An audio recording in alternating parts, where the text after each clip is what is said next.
Against John Elway and the Denver Broncos, and for Elway, of course, his NFL debut. And there is Elway. He'll be going up against Jack Lambert and company. Lambert, one of the links to the 4 Super Bowl teams, back for another season at linebacker. It's a completely opposite story on the other side. Cliff Stout was on an NFL roster for 56 games before he ever took a snap. He's in for the injured Terry Bradshaw, facing Randy Gradishar and the rest of the Orange Crush defense. Hello, everybody. Bob Costas along with Bob Trumpy. Welcome to weekend 1 of another NFL season, and without adding to the hysteria, and it is just that, especially around Denver, the question has to be about John Elway. Here it is, game 1 for him. Well, I feel sorry for the kid. He is a target today for the Pittsburgh Steelers, but the most celebrated debut of any player to come in the NFL. Unfortunately for Denver, the Pittsburgh Steelers defense is back.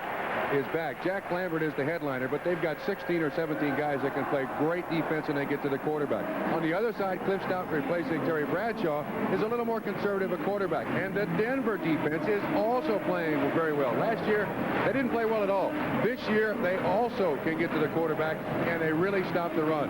This is a game that a lot of people are looking forward to, and it's a rude beginning, I believe, for a career for John Elway, but he does have the talent to play.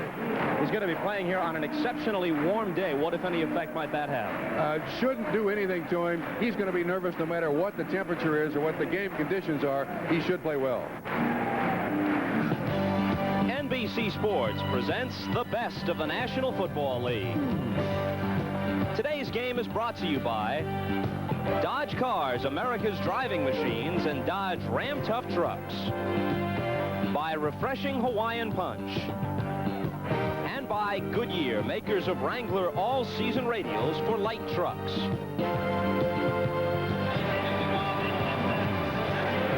Dan Reeves, at age 39 in his 3rd season as the Broncos coach. He's 12-13 overall with them, 10-6 the first time, and then 2-7 last year in the strike-interrupted season. Chuck Noll in his 15th year as the Steelers head coach at 51 years of age. His team has won 4 Super Bowls and made the playoffs 9 of the last 11 years. Rich Carlos kicks off for Denver. Henry Odom will field it, and he gets outside with some running room. Odom, number 44, is taken down at about the 33-yard line. Odom, a rookie from South Carolina State, came close to breaking it, but he was run down. Here is Stout coming on with Walter Abercrombie in his 2nd year out of Baylor, joining the veteran Franco Harris as his running backs. John Stallworth, Calvin Sweeney, with Jim Smith having defected to the USFL, and Benny Cunningham, the tight end, are the targets for Stout. And there's the offensive line. Ray Pinney went to Michigan of the USFL. Ted Peterson is in his place. Abercrombie gets the call, but he's spun down for a loss by Louis Wright, number 20, who came up from the left corner spot. Chavis, Carter, and Rulon. Small, quick linebackers, Swenson, Busick, Gradishar, Tom Jackson, excellent group. Wright and Harden are the corners, and Harden is perhaps the weak link. Dennis Smith, the strong safety, and Steve Foley at free. 2nd down, 12 from the 32.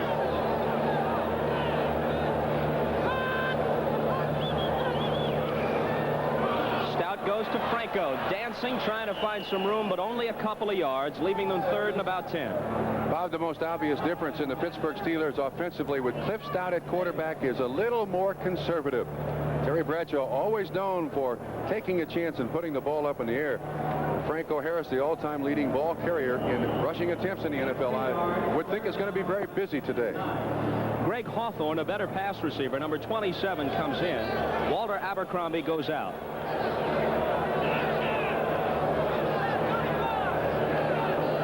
Defensive backs are in for the Broncos.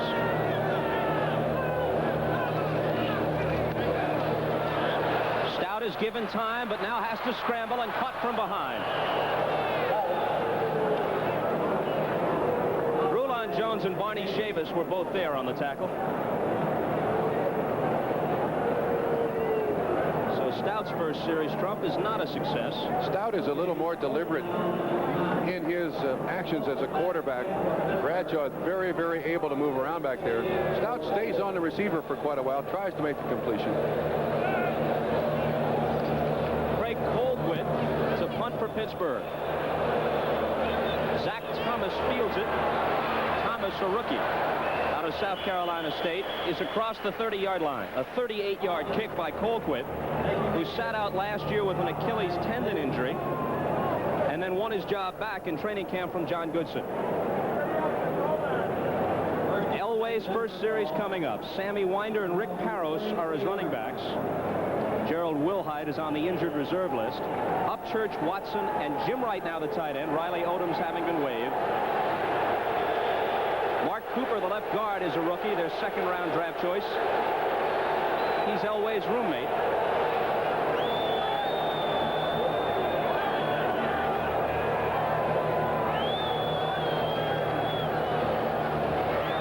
And the handoff is to Winder, and Sammy Winder bangs out for perhaps 5 yards on the first down carry.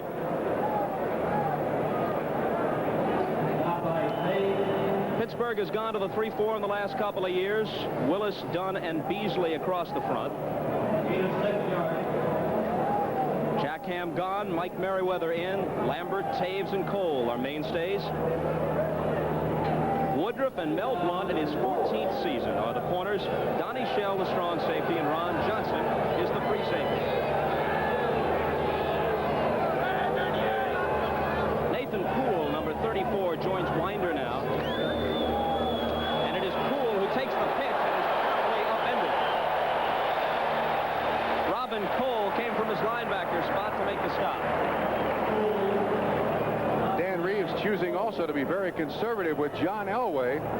2 runs. There's Nathan Poole. Excellent job by Robin Cole. Comes underneath the block and is there to trip up Nate Poole. They had good field position there. It was a 2nd down and 4. Now it's 3rd and 4. And if you can keep Pittsburgh out of that 2nd and 6 or 7 defense that they run, 5 defensive backs, great advantage for any offense.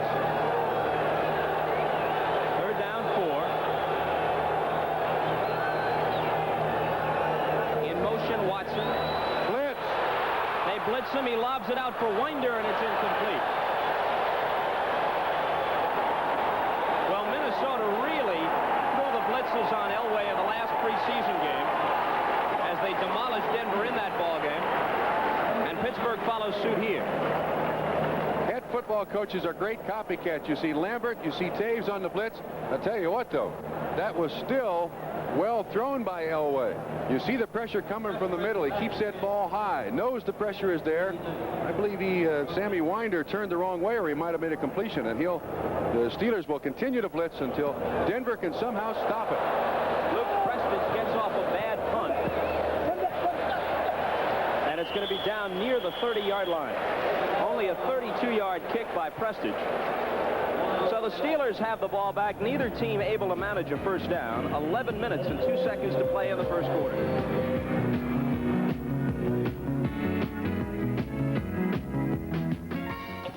It used to be Consulting with Steve DeBerg, his backup. And the first series out of the way for John Elway for his official NFL career. I'm sure he's glad to get that first series out of the way. Now he's just any other football player in the NFL. Stout goes to Franco on first down, and Harris for about 4 yards. Franco comes in today with 10,943 career yards. He's a cinch, barring injury, to pass O.J. Simpson and move into second place on the all-time list. He needs just 294 yards to do that. He needs 1,370 yards to go past Jimmy Brown's all-time record of 12,312. Even more impressively is that he is the NFL's all-time leading rusher in attempts. And in postseason play, he's rushed for literally 2 more seasons. To the air and finding Abercrombie, who stumbles and can't hold it. Good choice by Pittsburgh. The Denver defense is very, very active. There's Chavis 79 on Larry Brown 79, like number. This ball could have been caught, although Stout threw it a little bit low. When you throw screen passes, the running back has to get his head around as quickly as possible to look for that first block. It must be an accurate throw between the numbers. It's not acceptable if it's waist high. Now Hawthorne has come in to replace Abercrombie. On 3rd down, 7. Stout over the middle to Calvin Sweeney. Sweeney with some awfully big shoes to fill. Lynn Swan having retired. Jim Smith having gone to the USFL, and Sweeney, who, as you see, has been productive in limited playing time, averaging better than 20 yards a catch in his first few seasons in the NFL, makes the first down grab in Denver territory. Roger Jackson, number 28, made the tackle. Man-to-man coverage underneath, zone deep. And Pittsburgh beats it the first time. That'll run Denver out of that defense the next time.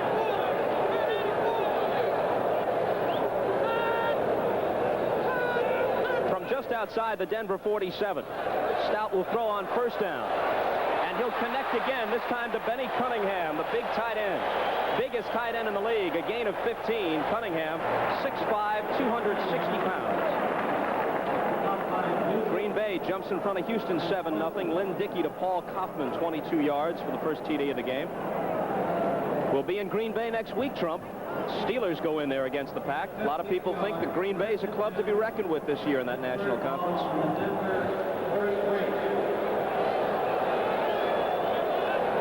Frank Pollard now makes his first appearance in the backfield. Franco loses the football, and it's Stout who has to make the stop. Now, that ball was lateral forward. They're going to have to bring Mike Harden back. I mean, that's a good idea, but really can't allow it, Trump. Great play by Rulon Jones. Jumped underneath the block of Ted Peterson. Was right there to take the handoff just as Stout handed it to Franco Harris. And a big turnover. You'll watch. You see, oh, it's Tom Jackson, excuse me, that makes the contact. Then Rulon Jones hands on the ball. Good blitz by Denver. Excellent choice of time. Pittsburgh had just made a big first down. He wasted all that energy. Elway with good field position. And Bob, if I may make the point, I do believe that field position today for both of these teams offensively is the most important cog to winning. Illegal forward pass. Recovering team. Advance the ball forward.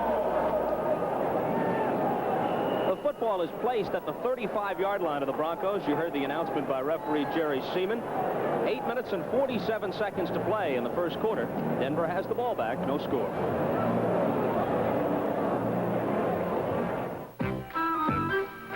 It's easy to forget Valvoline was the first to show you how to save money by changing your own oil. And it's easy to forget Valvoline was the first to put 12 quarts in a handy carry-out case. And it's easy to forget Valvoline is the choice of leading race drivers the world over. Yep, it's easy to forget all this about Valvoline, as long as you remember Valvoline is everything you need in a motor oil. I adore my 64, my Commodore 64. I cook with it, scheme with it, educate the team with it. My Commodore 64. I pitch with it, catch with it, count my chicks before the hatch with it. My Commodore 64. 64K memory at a price that will put a computer in every home, business, and school years before anyone ever dreamed. I adore my 64, my Commodore 64. Tonight on the Sunday Night Movie, let Lee Fall Guy Major show you how to lose your double chin and look sexy. In the movie you can really sink your teeth into, Piranha. Trump, that fumble recovery by Rulon Jones had to be heartening for Dan Reeves. Last year, the Broncos turned the ball over 36 times, far and away the most in the NFL. No other team had more than 26 turnovers, so that's a statistic they like to reverse. They're on the long end of it here, and Elway is going to go up top. He's looking for Upchurch. There might be interference, and there is. Dwayne Woodruff had the coverage, number 49, and Denver's going to have the ball at about the 23-yard line of Pittsburgh. Good choice by Dan Reeves. First series, he was rather conservative. 2 handoffs and then 1 desperation throw to Sammy Winder against the blitz. And nowadays it seems in the NFL that the passing down, the pure passing down, is first down. Because then you know you got 3 defensive linemen, 4 linebackers, and 4 defensive backs. Pass interference, number 49. That's against Dwayne Woodruff. And that's a very long first down. And now Denver can go with about 80% of their offensive plays. When you're between the 20s, 80% of the offensive plays are designed to be used in that area.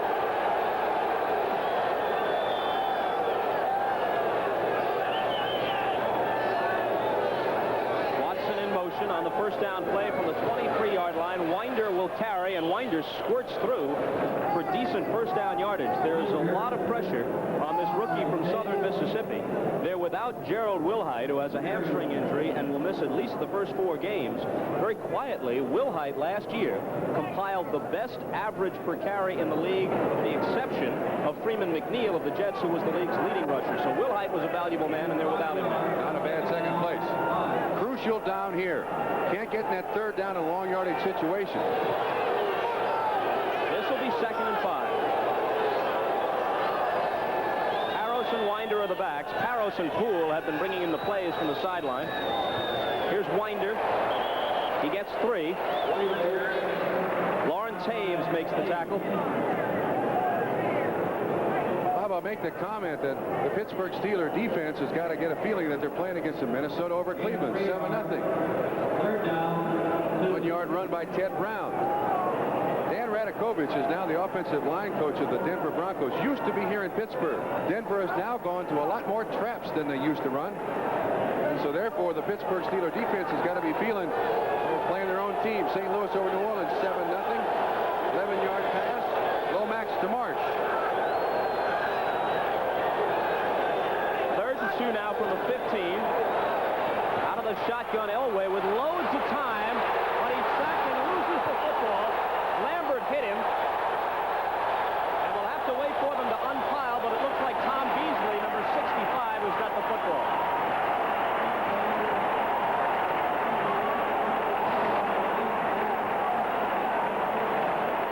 Well, they may be right today. This is something of a carryover from the last preseason game against Minnesota, when Elway was 11 of 32, had 3 intercepted, was sacked 5 times, and fumbled 3 times.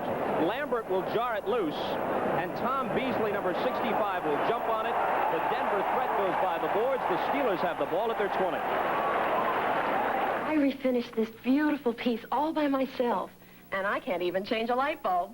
A pro wanted $300 to refinish this. I did it myself for $15. Formby's furniture refinisher can make a believer out of you, because it works unlike anything you've ever seen. It dissolves old varnish lacquer or shellac without stripping, sanding, or scraping. With my furniture refinisher, it's a pleasure to create a treasure. Homer Formby. No one knows wood as good. Now, try my new wood stains and finishes, too. This is the 1983 Dodge Ram 50, America's lowest priced truck. At $56.65, it's loaded with value, with more standard horsepower and a bigger standard payload than Chevy S10 or Ford Ranger. And right now, you can save big with $200 or $500 factory rebates, the kind that make this remarkable value even easier to own. Dodge Ram 50 doesn't look or act like America's lowest priced truck. Dodge trucks are Ram tough. Very end of the play, 58 Jack Lambert by Ken Lanier. Watch Elway take his hand off the ball right there. Rookie mistake. Keep both hands on that football when you're around in the traffic in the NFL. Keep both hands on it, and then they can't just knock it away from you. That he'll learn. Stout will throw on first down. It's deflected. Nothing but white shirts in the vicinity, but nobody could come up with it. Greg Hawthorne was the intended target, and Steve Busick, one of the inside linebackers, knocked it away. Busick, number 58. Trump, you made the point that both these clubs, in an era of bigger linebackers, still feature light, quick linebackers. Bob, I think that's the direction of defense in the NFL. I don't think we have a linebacker on the field today that weighs more than 228 pounds. They can all run, cover backs out of the backfield, and are very, very tough hitters. 2nd and 10. Stout rolling left. Some room to run, gets 6, maybe 7 before going out of bounds. Cliff Stout has played in a total of just 15 NFL games, counting this one, even though this is his 7th year. He actually qualified for a pension and picked up a couple of Super Bowl rings without ever taking a snap in a regular game, just waiting behind Terry Bradshaw, who had elbow surgery this past March and is out for at least the first 4 games and probably longer. Just the 2nd start for Stout. His first one was very impressive. In 1980 at Cleveland, he threw for over 300 yards, but they lost the game. 3rd and 3. Lots of time and a target. Was it a clean catch? No. Hawthorne thinks so, but the referee doesn't agree. Thrown behind him, and that's a That's a completion that should be easy to make. Hawthorne ran a very good pattern. Stout, I think, was just a little bit anxious to get the ball out of his hands. Trump, early on, it appears that the Steelers are exploiting the middle on those 10 and 12-yard routes pretty well. Well, Denver is coming in with 5 and 6 defensive backs and dropping 8 guys in coverage, and the only spot open, basically, Bob, is underneath the linebacker coverage. Zach Thomas, number 82, the rookie, rather than the veteran great punt returner Rick Upchurch, is the deep man here. Colquitt's punt is relatively short. It's going to be good field position for Denver as Thomas gets out of bounds.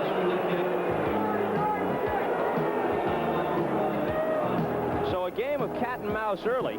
Each team has been guilty of a turnover. Denver's going to set up at their own 40-yard line with 6 minutes and 43 seconds to play in the first quarter.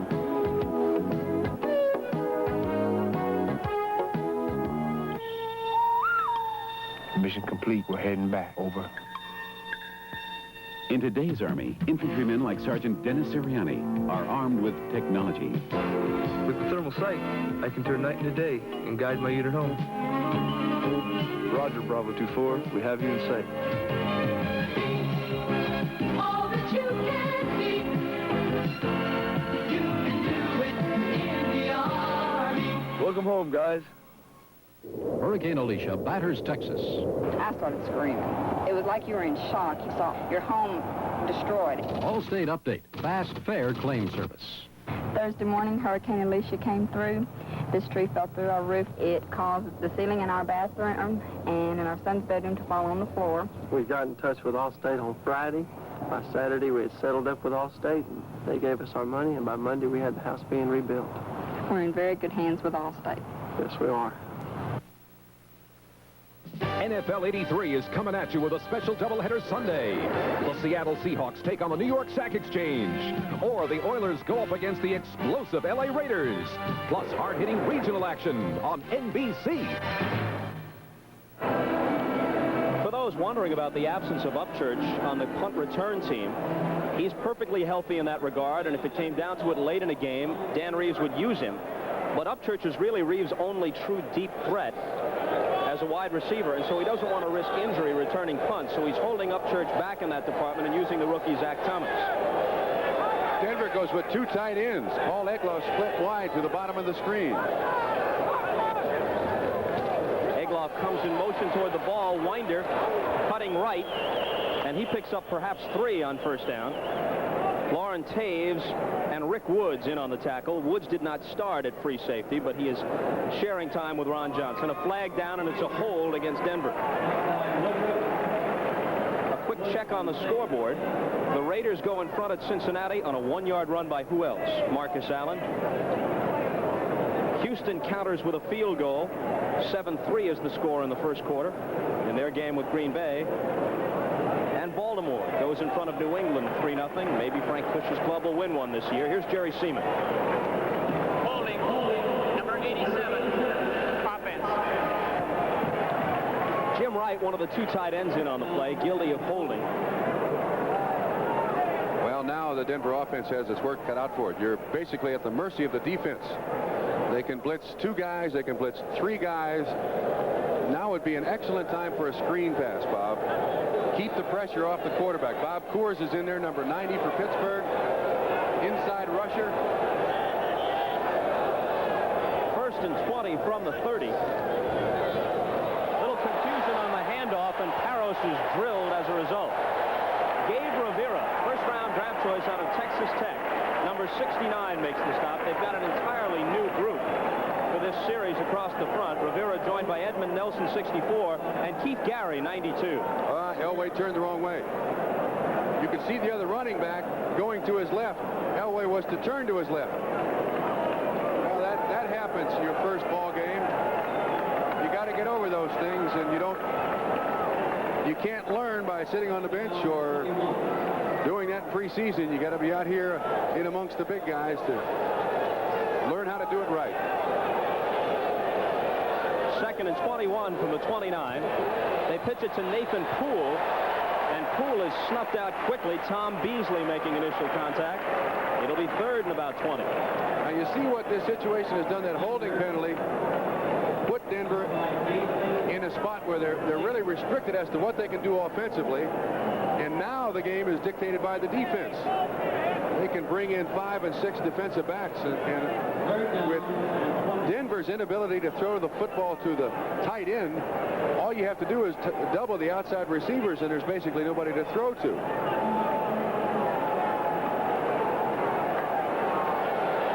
Dave Preston, 46, and Sammy Winder, 23 are the backs.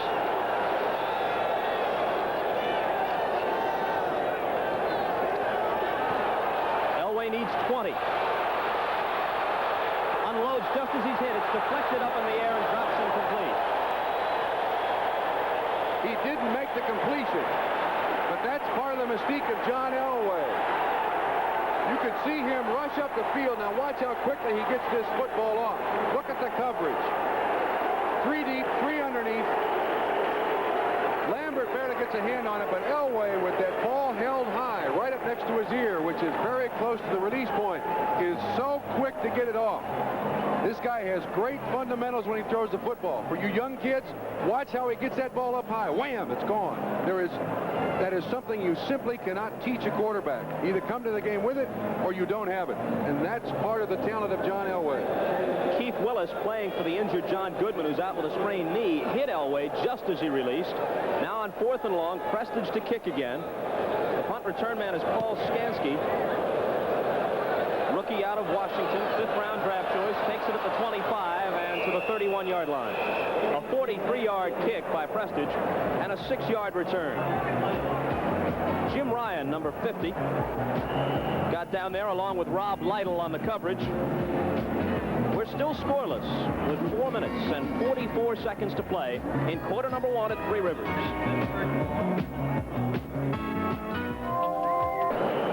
Now Cliff Stout back to work from the 31-yard line of Pittsburgh. Mentioned earlier that Stout has had only one previous NFL start. He threw for 310 yards in a 27-26 loss to the Browns in 1980. First down, throwing. Abercrombie, a leaping catch, but he's out of bounds when he takes it. Heck of an athletic move nonetheless. I guess the question about Abercrombie is his pass receiving ability, and this is second year. I don't think there's any doubt about that.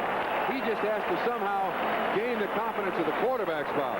He's back there with Franco Harris, and Franco Harris, for the years he's been in the league, someone has to take the pressure off Franco Harris. Abercrombie is the man to do it. How good a blocker is he, Abercrombie? Fair at best. He doesn't compare with the likes of Rocky Blyer a few years ago, blocking for Franco, nor does he compare with Sidney Thornton. But pure athletic ability, Abercrombie is something to behold. Stallworth left, Hawthorne right. On 2nd and 10, it's Harris. Couple of yards, maybe 3. William Andrews takes a 23-yard pass from Steve Bartkowski into the end zone. The kick is missed. 6-0 Falcons over the Bears. Now you see the change in the NFL. 3rd down and about 7, and 6 different people come in for the Denver Broncos. An entirely new situation now for the Pittsburgh Steelers offense. 3 wide receivers, the tight end Franco Harris, 1 running back behind, blitz, and they got him. Barney Chavis was the first man there, I think, but he had plenty of help. There's Chavis, number 79, in his 11th year in the National Football League. Now, generally, teams will have hot receivers. He's called a blitz outlet. When a man blitzes by him, he's going to turn his head to the quarterback so there's an outlet. There was simply no one to throw to there. Colquitt, a 2-step punter, never has had one blocked in the NFL. Thomas juggles it. It's still loose. It's out of bounds, and it belongs to Denver. Louis Wright was the man who scooped it up, but it was going out anyway, and it would have been Bronco ball under those circumstances. A 45-yard kick by Colquitt, and the rookie, Zach Thomas, says, uh-oh. I'm looking at being the goat here, but nobody can find the handle. We've got a penalty against the Pittsburgh Steelers, illegal man downfield before the punt, but the bad news is for Zach Thomas is all he does for this team is return punts and kickoffs. And he has got to do that job. Dan Reeves wants punt returner to simply make the good catch. He wants possession of the football. Nothing really fancy unless he needs it. Then he brings it up church. Pittsburgh's going to have to punt it again. Now how would you like to be Zach Thomas? Sitting back there thinking, I got to catch this one. And knowing they've got one of the game's best. Ineligible downfield, number 90, kicking team.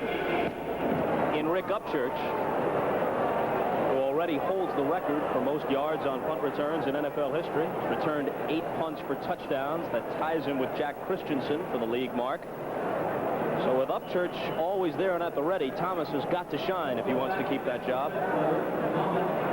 Coors was the guilty party on the last play. Now Pittsburgh is tired. 10 of their 11 men just went through a 42-yard sprint.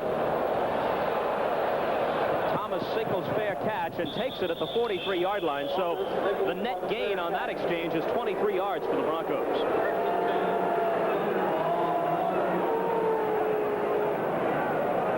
Of South Carolina State have got to be happy today. Zach Thomas is from there. Donnie Shell in the ball game from there. Henry Odom, rookie kick returner for the Steelers. Barney Chavis, who got in on the sack a moment ago of Cliff Stout, all from South Carolina State. Bob, a comment for the Denver Bronco offense. Throw it now. Throw it right now on first down.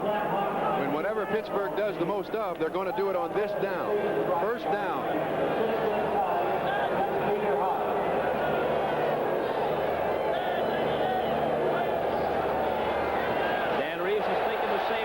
Heavy pressure, he unloads. Oh!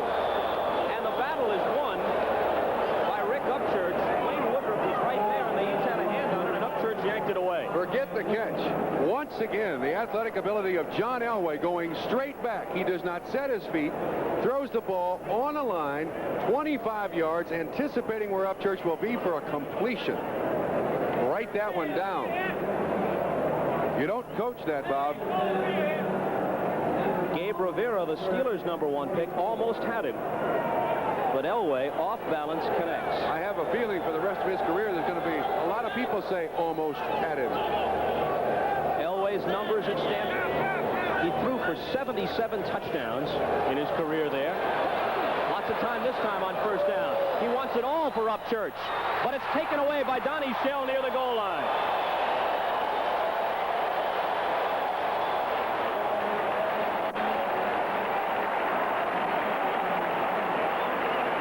I believe Trump is going to be spotted at the 1, which is the only bad news for the Steelers. Their backs will be to the wall. But Donnie Shell, a 10-year veteran, tags Elway with his first NFL interception. This ball is underthrown. I'm not sure he would have ever gotten it to Rick Upchurch, but there is a tendency for young quarterbacks, Bob, regardless of how talented they are, to make every completion. Watch Shell last year with 5 interceptions, tied along with Woodruff and Ken Riley for the lead in the AFC. Great position player, but you can see Upchurch had to stop for that. But I repeat, the mistake there is simply trying to make every pass a completion. Once again, part of the growing pains of coming into the NFL. Just trying to wedge out some room, perhaps a yard to the 2. Franco Harris at age 33, the second oldest, I should say, running back in the NFL. John Riggins, last year's Super Bowl hero with the Redskins, is 34. In 11 seasons prior to this campaign in the NFL, Franco Harris has missed only 9 games. Amazingly durable. Pittsburgh now with 3 wide receivers.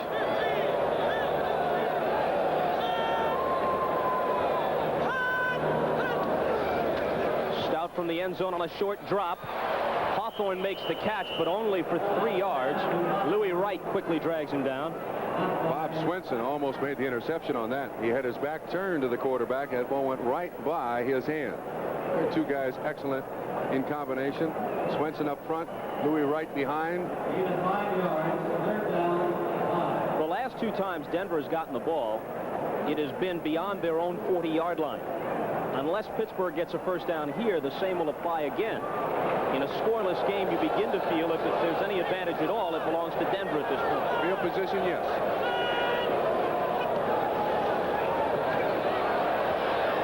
Hawthorne makes the catch and slips away. Hawthorne for a first down at the 24. 18 yards on the pickup. That play certainly got him off the hook. It appeared that Denver went to the prevent defense between Smith on top of Gradishar.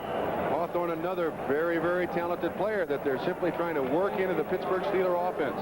This has in the past been such a patterned offense with Franco Harris carrying it, Lynn Swan catching it, John Stallworth catching it. Now they've got to find new stars. We're in the last half minute of the first quarter. Franco for one very tough yard out to the 25 in the grasp of Randy Gradishar. Don Latimer, number 72, also there. Denver also doing an excellent job holding Pittsburgh to very few yards rushing on that first down, which seems to be the secret to win in the NFL. Keep them out of that second long defense. That'll do it for the first 15 minutes of football. This 1983 season, no score at Three Rivers. Elway with his first taste of NFL action. Here comes the most advanced people. Justice along with Bob Trumpy at Three Rivers Stadium in Pittsburgh from the 25-yard line of the Steelers. It'll be second down and 9. Steelers with the 7-4 edge. Yeah, but only 3 down, 3-yard average for first down. Very indignant. Fumble. Squirts back. Rulon Jones was there for Denver. Let's see if he's the guy who comes up with it. He is. Got it.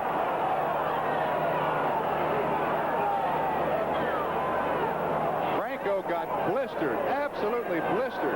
And that's the second time that Franco has fumbled today and the second time that Rulon Jones has recovered it. Historically, a very, very slow starter. Last year, he rushed for 100 yards against the Dallas Cowboys. It was the best opening day he ever had in his career. Watch once again how quick the Denver defense is there. Good blitz on the inside. Tom Jackson makes the contact. Rulon Jones the recovery, and once again great field position for the Denver Broncos. If they can't get it in here, they got real problems today.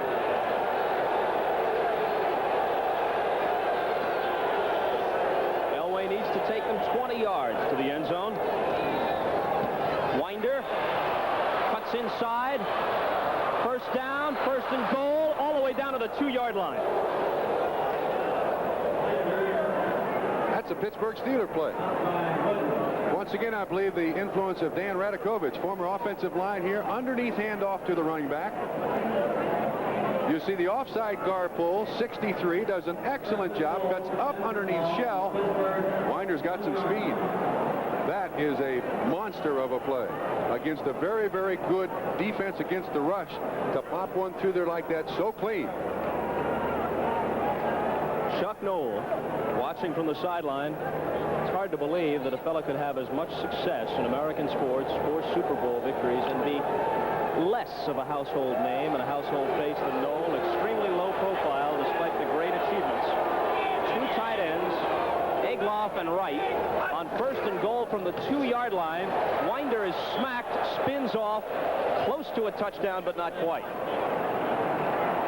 Woodruff, who made the touchdown-saving tackle a moment ago, also hit him first, along with Lambert on that play. The picture of Lambert, he missed the tackle. Very unusual for Jack Lambert. Winder was able to get underneath of Lambert's arms and turn a loss into a gain.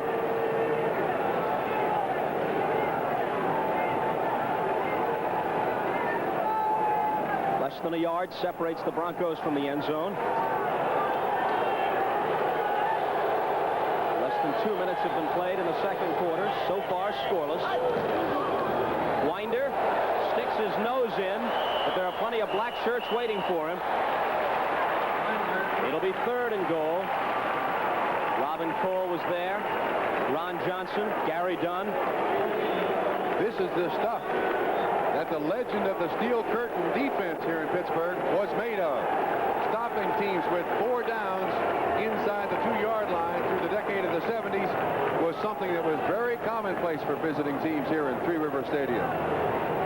The Steelers were #1 in the NFL last year in defense against the rush. They were relatively weak in defense against the pass, but they held their opponents to less than 100 yards a game on the ground. Harris and Winder the backs. It's Winder again, and he's there. Touchdown, Denver.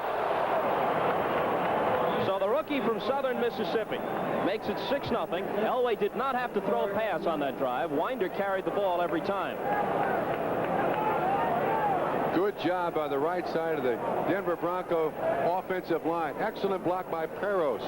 This gives Winder a small little opening there, and he's able to squirt through for the Broncos' first 6 points of this 1983 season.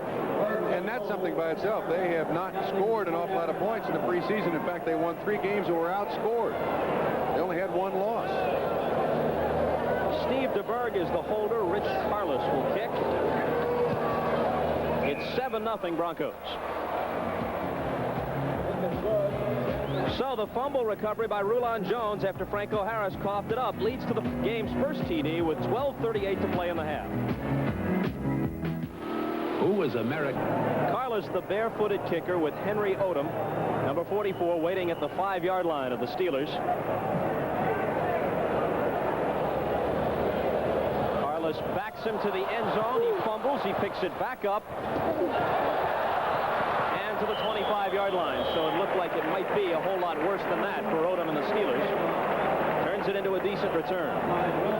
Pittsburgh now must get something going offensively. They have really sputtered. They've had a couple of bright spots, but look at the first down average. The Steelers only 3 yards in 7 plays, 7 first down plays. That means they're 2nd and 7, and once again at the mercy of the Denver Bronco defense. That has got to improve. The Broncos not much better at 4.2, but 2 turnovers have certainly helped them.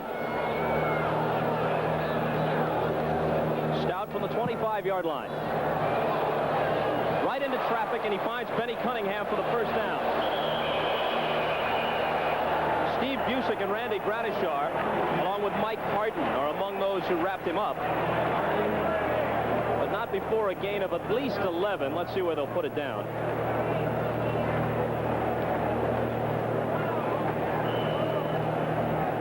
Let's call it a 12-yard pickup on the completion.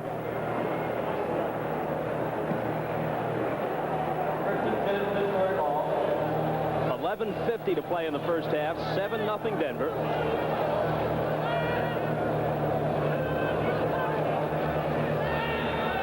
Stout fakes the give to Abercrombie. Uncorks one over the middle. Man wide open. It's John Stallworth with the 300th catch of his NFL career. Good play-action fake by Cliff Stout. Held the linebackers to the line of scrimmage. We got a flag on Pittsburgh. They're going to bring it back. Nevertheless, excellent execution.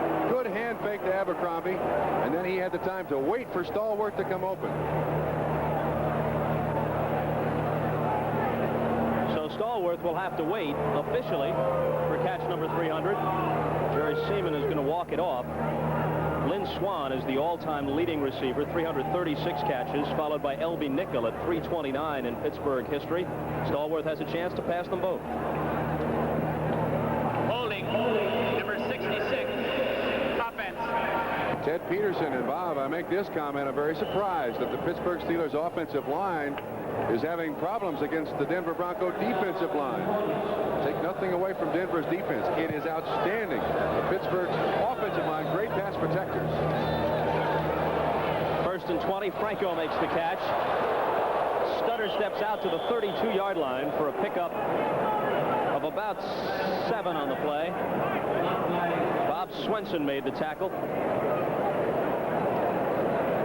Uwe von Schaman connects from 32. Miami jumps in front of Buffalo. Rob Carpenter's touchdown run, followed by a missed point after, gives the Giants a 6-3 lead over the Rams in New Jersey. And Minnesota lengthens their lead on the Browns to 10-0 on a Benny Ricardo field goal from 22 yards. Detroit has a safety in there as Doug English tackled Jerry Goldstein in the end zone, and they lead Tampa Bay 5-0. Stout pumping long. Sweeney hit just as the ball arrived on an excellent defensive play. The pass was delivered perfectly by Stout. Looked like Steve Foley. I think it was Mike Harden who made the... You're right. It's Harden first, and Foley got there late. It's Harden who made the real play, Trump. He covered an awful lot of ground in a very short distance. Sweeney was wide open, had to wait on the ball ever so slightly. Allowed Harden to make up about 6 yards. And once again, now Denver comes in with an entirely different set of defensive people. Third down and about, 15?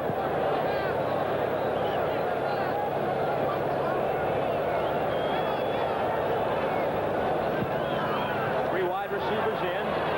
Stout steps up, uncorks one. He's got a man open, but he overthrew him. Sweeney was the target again, and he had perhaps a step and a half on Harden. Now, wait a minute. This is not supposed to happen. Third down and 15. Defensive coaches Joe Collier tell defensive backs, don't let anybody get behind you. Well, it looks like Sweeney comes from the inside. Harden just misjudged his speed. And if this ball is on the money, it's 6 points.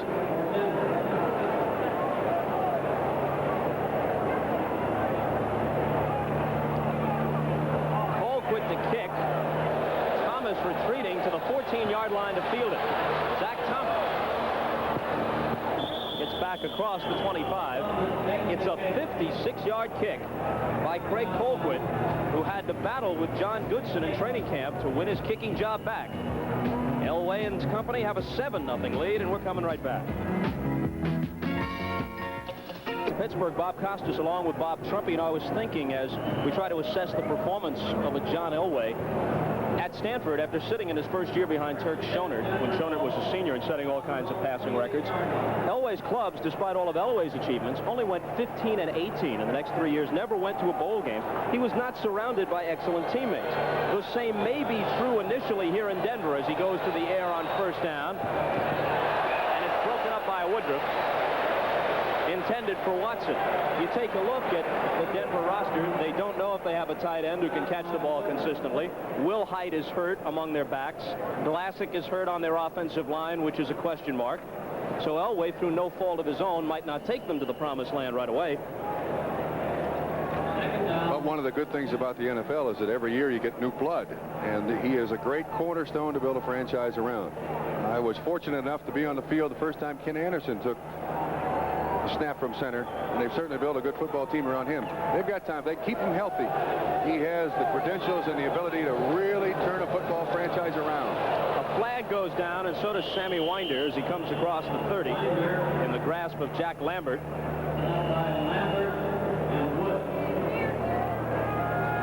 The Raiders jump on the Bengals in Cincy by a score of 14-0. Cincinnati with a troubled offseason, drug problems surrounding some players, defections to the USFL. Miami's lead is 6-0 on a pair of Von Schaman field goals. By the way, both Raider touchdowns at Cincinnati on 1-yard runs by Marcus Allen. Green Bay 14-10 over Houston in the second at Houston. And New England on a Steve Grogan to Steve Starring pass with the extra point missed leads 6-3 over Baltimore. There have been a lot of PATs missed on this first weekend. Penalty against Pittsburgh. 5-yard penalty. I believe they had a defensive lineman, Tom Beasley, lined up in the neutral zone. Second down and 5.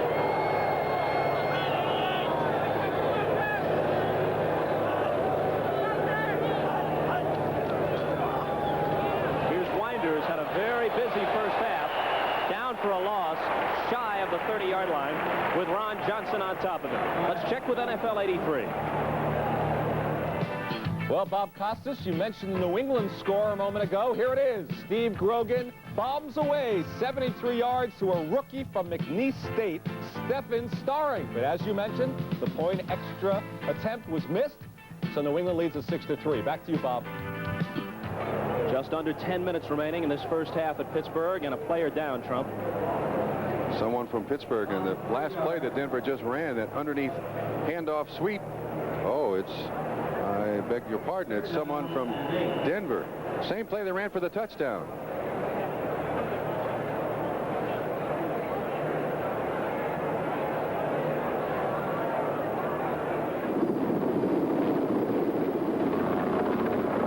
are an explorer, a farmer, a miner, and an insurer. Cooper was the injured Denver player, heretofore perhaps best known as John Elway's roommate. He was a second-round draft choice. They took another offensive lineman, Chris Hinton, from Northwestern in the first round, and Hinton, as you know, was part of the deal with Baltimore, which brought Elway to Denver.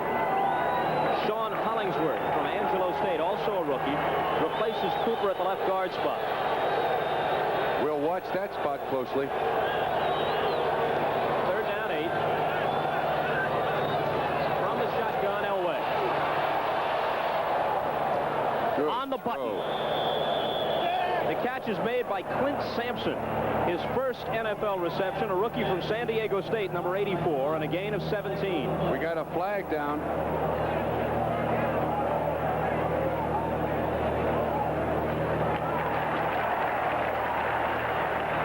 Denver's holding, so that's going to be negated.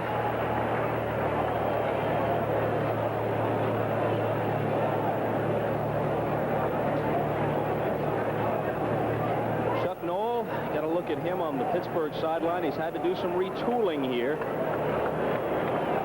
Jerry Seaman's announcement. Use a hand. Number 40. Some problems with the official's microphone, as you may have noticed early on here. We apologize for that. We started to mention Chuck Noll and some of the changes he's had to make here. There are still 9 players on this roster who played on all 4 Super Bowl champions, but there are 23 players with 2 years or less of NFL experience on the Steeler team. Now 3rd and 18. Elway ducks out of some trouble. But ultimately, down he goes. Tom Beasley, number 65, cut him down. Excellent job by the Pittsburgh secondary because Elway was looking and nothing opened up. I think John Elway would have been better off going for the completion. I think he was looking for the first down yardage, and at times you just can't get that done. Holding his arm there down to his side. I hope it's all right. A very valuable commodity. I notice also he plays without a flak jacket. He either landed on his elbow or got hit on the elbow, and believe me, there'll be a covey of doctors looking at that arm in just a second. Preston. Scansey fields it. Paul Scansey is near midfield. Before the whistle blows, his forward progress stopped right about at the 50-yard line. And this is the best field position that the Steelers have enjoyed upon regaining possession.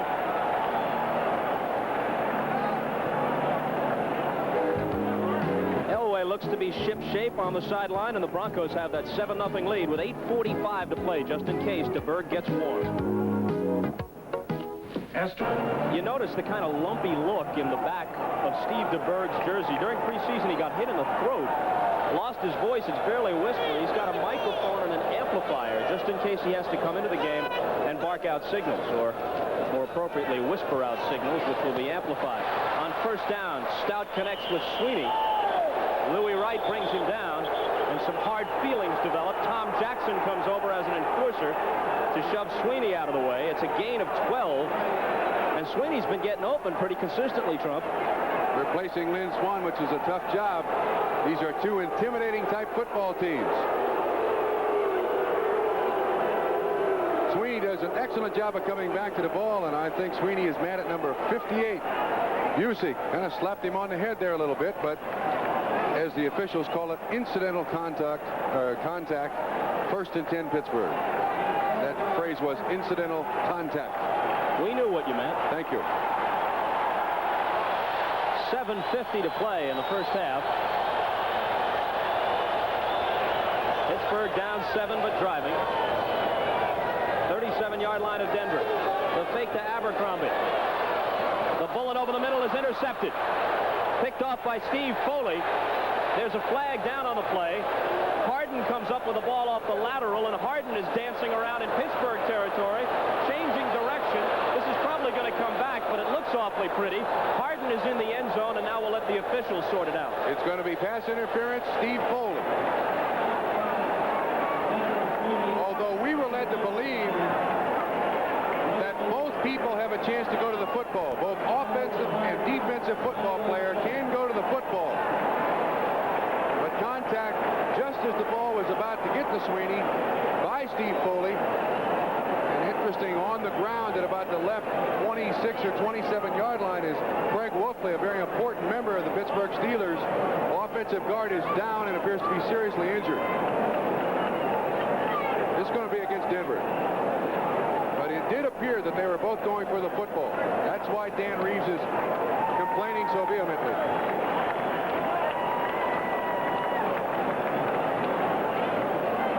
Reeves' club went 10-6 in his first year, then suffered through 2-7 in the strike season.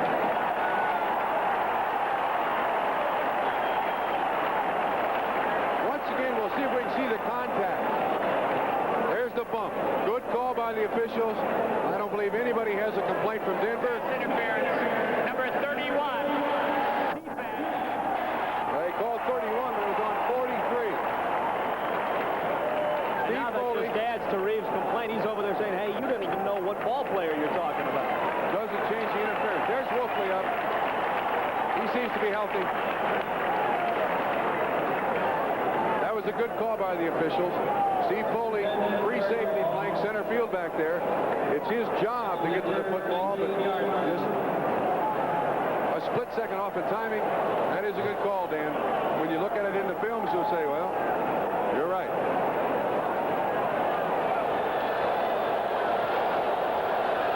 It sets the Steelers up at the Bronco 19. 7:24 on the second quarter clock. Franco, the lone setback.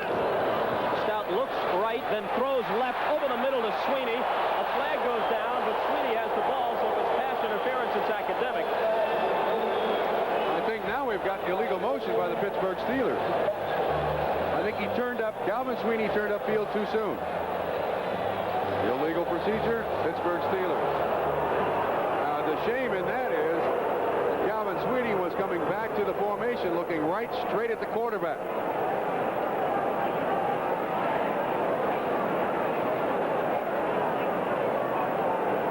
There's Stout. Looks right. Motion. Number 85. That's what it was. Calvin Sweeney turned up the field too soon. There have been turnovers and penalties galore in this first half. Denver leading at 7-0. Now first and 15 from the 24. Abercrombie finds some room, gets to the 19, gain of 5. Cincinnati gets a 38-yard field goal from Chris Barr. 14-3, they still trail in the second quarter. No. Chris Barr kicks for Oakland, or for Los Angeles. That's got to be Jim Breach. Excuse me. You are absolutely right, although the card said Chris Barr. I should have known better. Jim Breach is a kicker for Cincinnati. 10-7, Minnesota over Cleveland.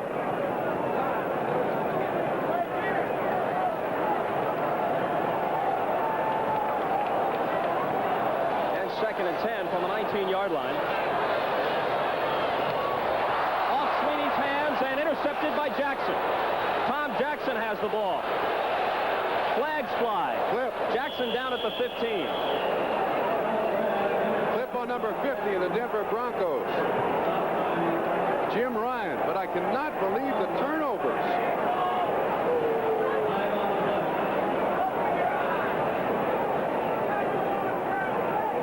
Well, this ball is catchable. Sweeney has certainly been the hot target. That ball is catchable. Went right through his hands. Jackson in the right spot at the right time.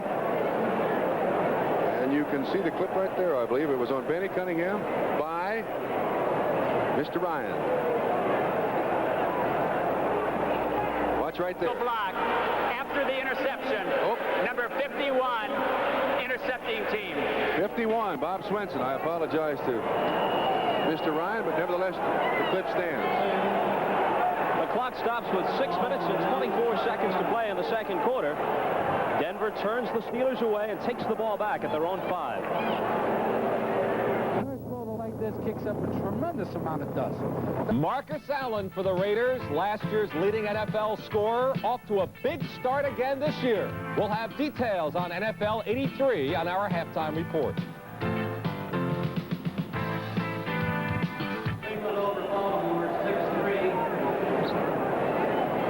Well, each club has had their chances.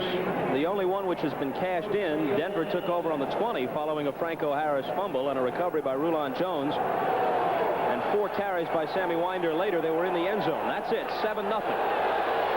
Now 95 yards from the Steeler end zone.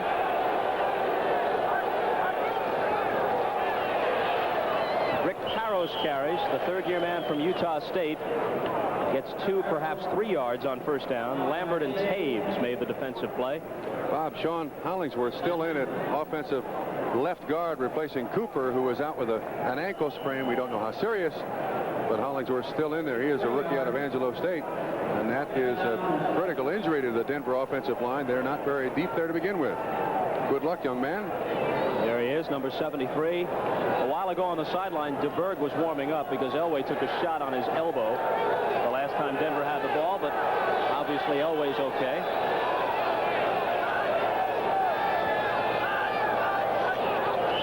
Egloff was dancing around, a moment of confusion, and the flag undoubtedly against Denver.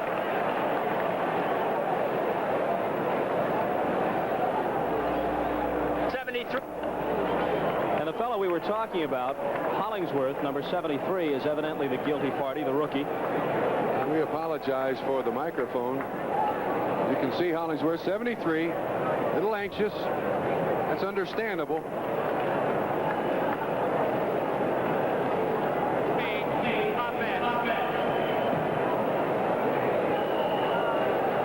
Aha! It was Chris Barr who kicked the field goal from 38 yards out, and it's 17-0 rather than 14-3. The Raiders pouring it on Cincinnati.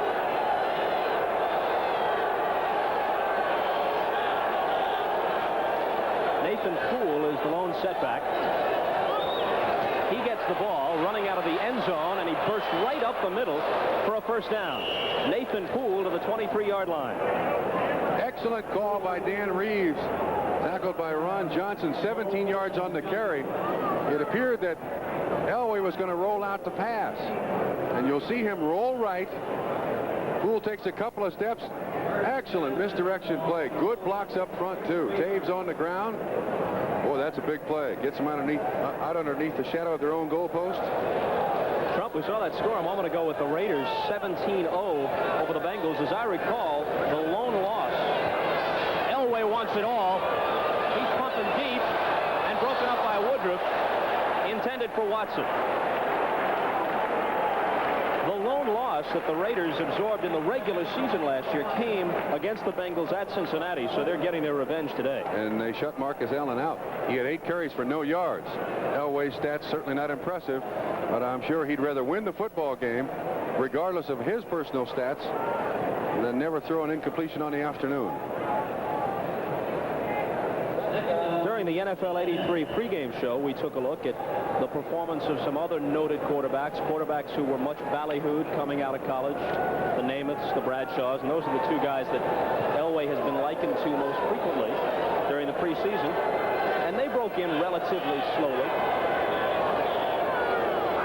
and their clubs didn't reach heights until several years later. Nathan Poole carrying again.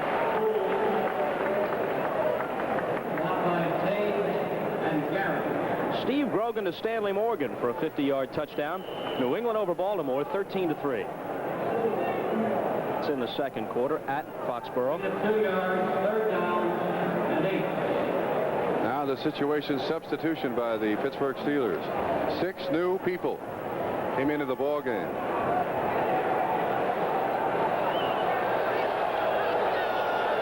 Four-man rush by Pittsburgh.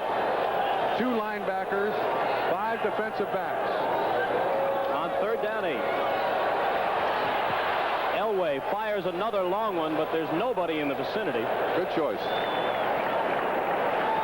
Good choice. You know, I realize that Dan Reeves comes out of the Dallas Cowboy offense, it seems to me that in third down and long yardage situations, when you go to that shotgun, you give carte blanche to the defensive line. They can rush 5 guys.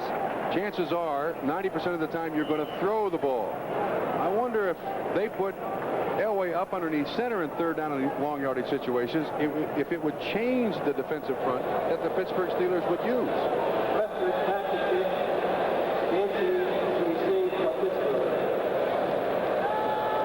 There's Scansey, the rookie from Washington, awaiting the kick by Prestige. Good kick, drives him back to the 23. And doesn't get to the 30. 54-yard kick by Luke Prestige. And Nathan Poole, playing on the special teams as well as from scrimmage, got down there to make the tackle. A return of 5, and NFL 83 is coming up at halftime. Len Berman, Bill McAtee and company get you updated on all the scores. Not very productive, would you agree? Certainly not in keeping with the way the Pittsburgh Steelers have played in past years. I'll say this for Stout, though, Trump, except for the one time when he overthrew Sweeney, who was wide open on what might have been a long touchdown. His throws have been on the money. Some have been broken up by good defensive plays. At least one has been dropped. But he's been accurate. He wants Sweeney on this one. He overthrows him.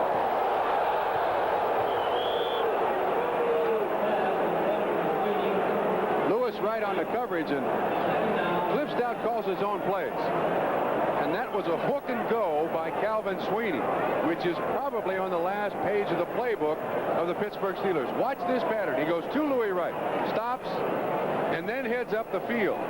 That, to me, is a sign of desperation. Trying to get it all back in a hurry. When the Pittsburgh Steeler offense, I believe, is a superior offense, they've only given the ball to Franco Harris, I think, twice. They've gone away from the run. It's Abercrombie on 2nd and 10. Abercrombie has 5 yards. Steve Busick makes the tackle. Rulon Jones also there. Stout's got to do a better job of calling the plays. Here comes Frank Pollard into the ballgame, number 30, maybe with the play from the sideline. No, it's Calvin Sweeney coming in.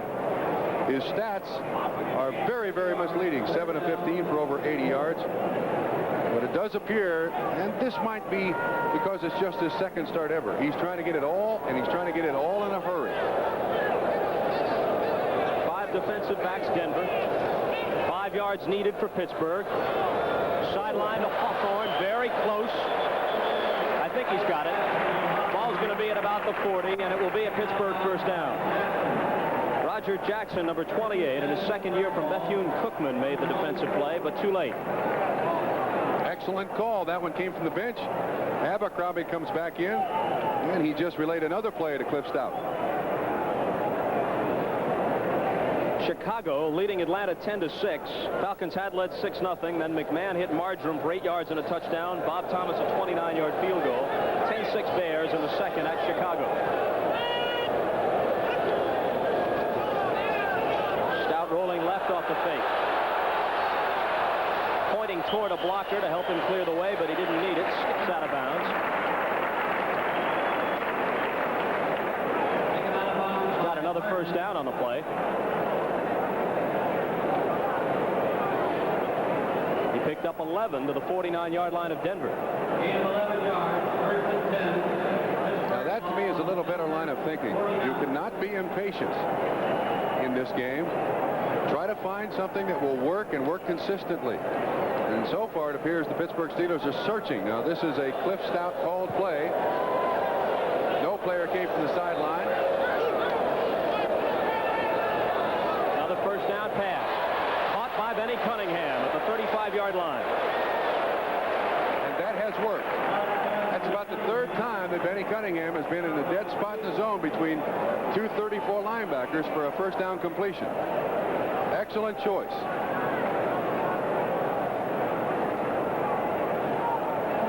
Moving down toward 2 minutes to play in the first half. 7-0 Denver.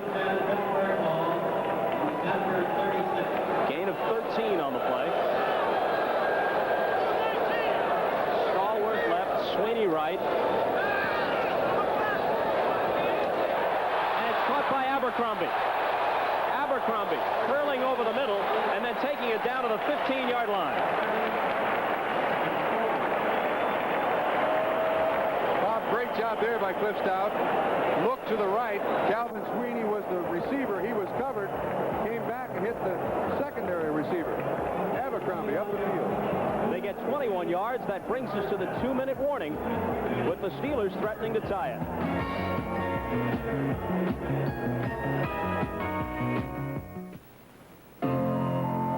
Hi. Preceding announcement was furnished as a public service by the National Football League. Now the most important play here for the Pittsburgh Steelers as you watch Stout, Malone talk with Chuck Noll on the headset. Greg Hawthorne behind them, number 27, is to simply hang on to the football. They've been down here before, and a fumble, and Denver gets new life. I wonder what Malone's thoughts are concerning, there's Anderson, the kicker. Gary Anderson, who was just outstanding last year in his rookie season for Syracuse. I wonder what Malone's thoughts are about Elway. Malone, a former #1 draft choice himself out of Arizona State. That's the Steeler brain trust there.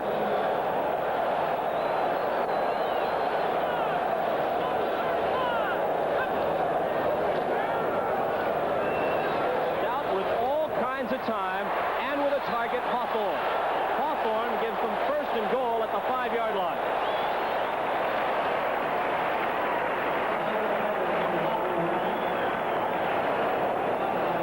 Well thrown by Stout Bob. Sat in there good. A little play action. And threw back across. Hawthorne is the guy they're trying to work in at wide receiver. Was drafted originally as a running back. And in an effort to take some pressure off John Stallworth, they use Hawthorne as a wide receiver and would like to do so a great deal. Abercrombie and Franco Harris are the running backs. 1st and goal just across the 5. Hawthorne in motion. Franco gets the pitch. He's there. Touchdown.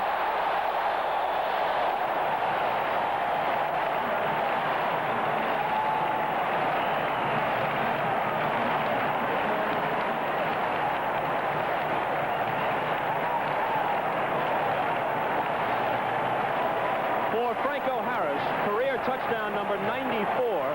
He moves out of a tie with Jim Taylor and into 4th place on the all-time touchdowns scored list behind Jim Brown, who holds the record at 126, Lenny Moore, who has 113, and Don Hudson, the legendary pass receiver of the Packers, who scored 105.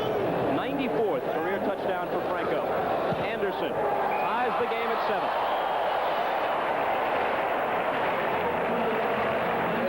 As it's been for Pittsburgh to run the ball throughout this first half, this was entirely too easy. Hawthorne comes in motion. Just a simple pitch. Good job up front. Untouched. Into the end zone. Louis right on the tackle, but not until 6 points are scored. Let's watch Abercrombie. He gets a great block up front on Steve Foley. Cuts his legs out from underneath him. There's no one there for support.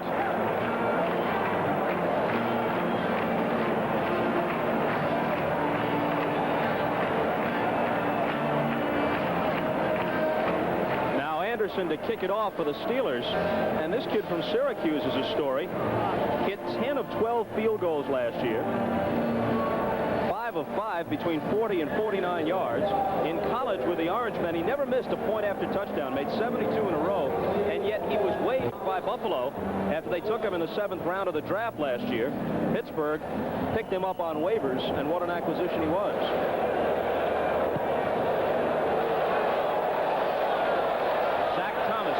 Yards deep in the end zone. Will bring it out and might bust it. Zach Thomas still on his feet and out to the 39-yard line.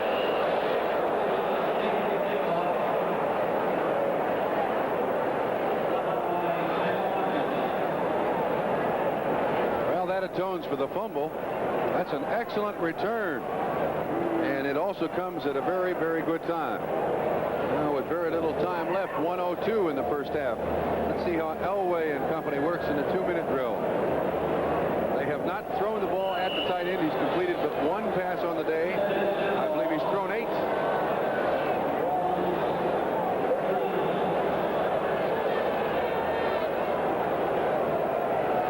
Look at there. See the difference in the second quarter. 6.6 first down yardage average.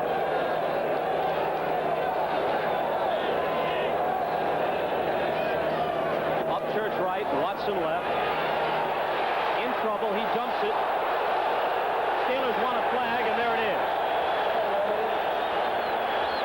The two white shirts he threw it in the direction of were not eligible receivers. But underneath the pile was Rick Barrows, number 24. They're still going to call intentional grounding, which is 10 yards and a loss of down.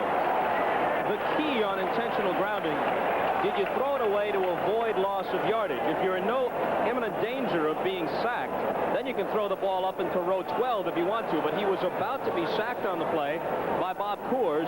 He dumped it to avoid loss of yardage. Intentional grounding call. I said he'd thrown 8 passes, 1 of 6 now. Intentional grounding, number 6. Down. Well, half the time with our technical problems, it's a pantomime by Jerry Seaman, but we know you get the idea. And Elway's getting the idea as well. A very difficult baptismal for him here in the first half. Falls down off the snap. Just for good measure, Gary Dunn and Mike Merriweather arrive on the scene. Now, I'll tell you what caused that. The 2 defensive tackles of the Pittsburgh Steelers were really up on the football. There was obviously a game on the snap of the ball by the 2 defensive tackles. One of the guards, in its effort to get set up, I think the center steps on it. Billy Bryant puts his foot right on Elway's foot and knocks him down. He trips him. That was caused by those 2 defensive tackles right up on the ball. I wonder if he's saying, hey, Dan, this is the way it was at Stanford. They're hoping for a storybook finish in Denver, just to show you how much attention this young man has created there. There were more rooms booked for the press covering John Elway in his debut than there were for the football team here in Pittsburgh. Speaking of quarterbacks, a couple who are already established as among the game's best will be on display in the second half of our doubleheader. Most of you will see Dick Enberg and Merlin Olsen calling the action. The Jets and Richard Todd at San Diego against Dan Fouts and company. Others will see Seattle at Kansas City. I don't think the word hysteria is an exaggeration to describe the reaction to the arrival of Elway in Denver. Early in preseason, 6 obscure players were cut. TV sportscaster greeted that development by saying, well, at least they can tell their grandchildren that they worked out, they practiced with Elway. And maybe someday they will be telling that story, depending upon how things turn out. Of course, football fans are impatient. I repeat, this young man is a great cornerstone for a franchise. If they can keep him healthy and build around him, there is a very bright future for the Denver Broncos. You can't judge this man's ability on one play. I would expect a blitz here. Even though it's 3rd down and long, I'd expect a blitz here. 3rd and very long. Trump, they need 26. Trouble with the snap. He gives it to Winder. A gain of little consequence. A flag flies after the whistle had blown. That's going to be a first down. There was an elbow thrown in somebody's face. Bad choice by the Pittsburgh Steelers. Personal foul. Pittsburgh. I believe that's 15 yards and carries an automatic first down. And comes at a most inopportune time from Chuck Noll's perspective. Especially because their field goal kicker, Rich Carlos, is a great long field goal kicker. And it gives Denver new life. First down, says Jerry Seaman. See if we can read lips here.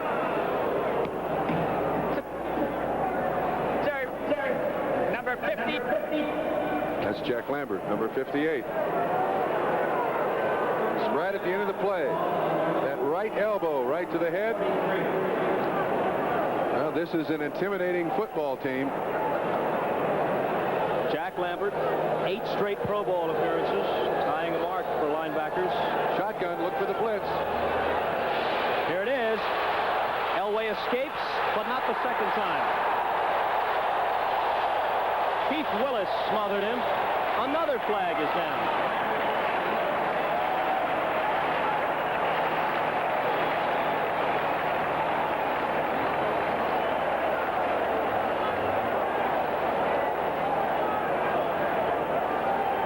We got a conference, and there appears to be a flag over on the sideline. Now, one point I want to make about the Pittsburgh Steelers defensive linemen.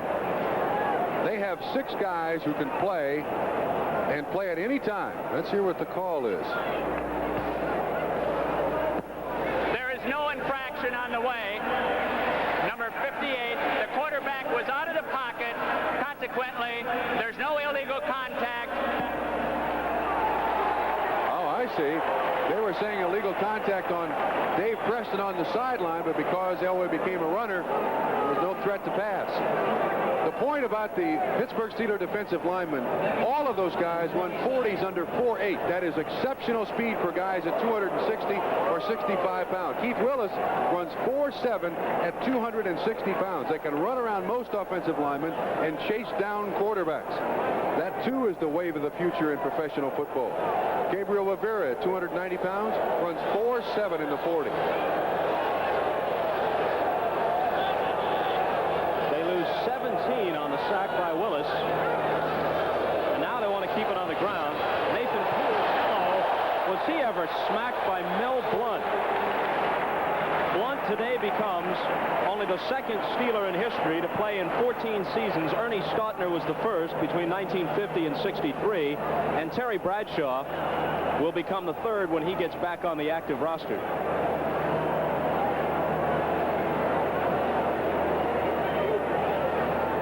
We're just going to let it run out. Pittsburgh has timeouts remaining, but they elect not to use them. Tied at 7. We go to the locker room. I think that's a surprise to most people. A lot of people felt that the Pittsburgh Steelers would flat run over John Elway and the Denver Broncos, but turnovers by the Steelers have allowed Denver to stay in the game. Well, the Steelers racked up 19 quarterback sacks in preseason, including 8 in their last preseason game, a win over the Eagles. And they have put some serious pressure on Elway today. And yet the Broncos come out of it no worse than tied at halftime.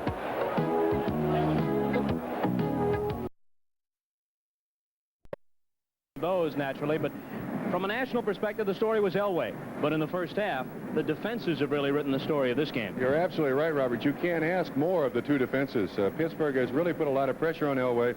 He still only completed 1 pass. For Cliff Stout and the Pittsburgh Steelers, they really haven't put anything offensively together. But John Elway is still the story. Whether he makes it or not, succeeds or not, he is the story. The most celebrated draft choice. Early blitz. Just missed his first completion there. We'll watch Lambert once again get to him. This is when Elway fumbles. You see the mistake. He takes his hand off the ball. Ball is loose, recovered by Gary Dunn. But look at the ability this young man has. Going straight back, throws the ball 30 yards on a line to Rick Upchurch for a completion. And Denver's only scores. Sammy Winder gets down to about the 1-yard line. They finally pop it in after 3 tries. Winder again. And we'll be back to Pittsburgh 7-7 after this. You're about to see the biggest news in small pickups. Ford. Broncos will get the ball to start the second half. Gary Anderson, who pretty consistently puts it at the goal line or into the end zone to kick for Pittsburgh. Zach Thomas, number 82, and Steve Wilson, number 45, of the deep men.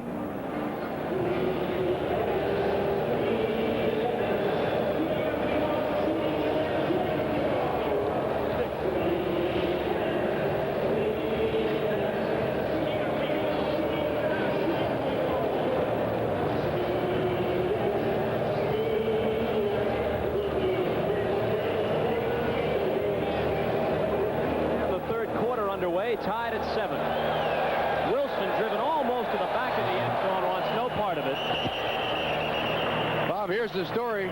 Steve DeBerg starting the second half for the Denver Broncos. Getting the play from Dan Reeves. John Elway for the first half, 1 out of 8. Sacked 4 times, threw an interception. That one completion, Rick Upchurch for 14 yards. Some have started better, some have started worse, and some have not started at all. The question is, where are they when they peak? And it'll take a few years before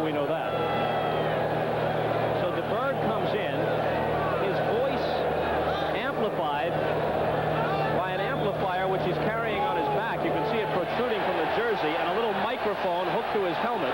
He gives to Parros, and Parros gets a rude how do you do for a loss of 5. Robin Cole was among those there. You can see that microphone swinging around the right side of DeBerg's face in the circle. That happened to him before when he was in San Francisco and was hoarse, and they had to put a microphone on his face mask. So far, things have not changed. First snap for the Denver Broncos, second half, the Pittsburgh Steelers defense all over them. Now at the mercy of the defense, 2nd and 13, blitzing down, all kinds of pressure everywhere. 2 tight ends, and the wide receivers are Watson in motion and Upchurch to the right. They swing it to Egloff, one of the 2 tight ends, and down he goes almost immediately. Rick Woods, number 22, in his 2nd year out of Boise State, 4th-round draft choice a year ago, makes the tackle. Those first half stats are something to behold. Yards passing, minus. Total yards, 47. Score tied, 7-7. 1 of 8, Elway in his debut. Stout, 11 of 19. Look at the turnovers. Turnover resulted in the Denver Bronco touchdown. Shotgun, I would expect a blitz here.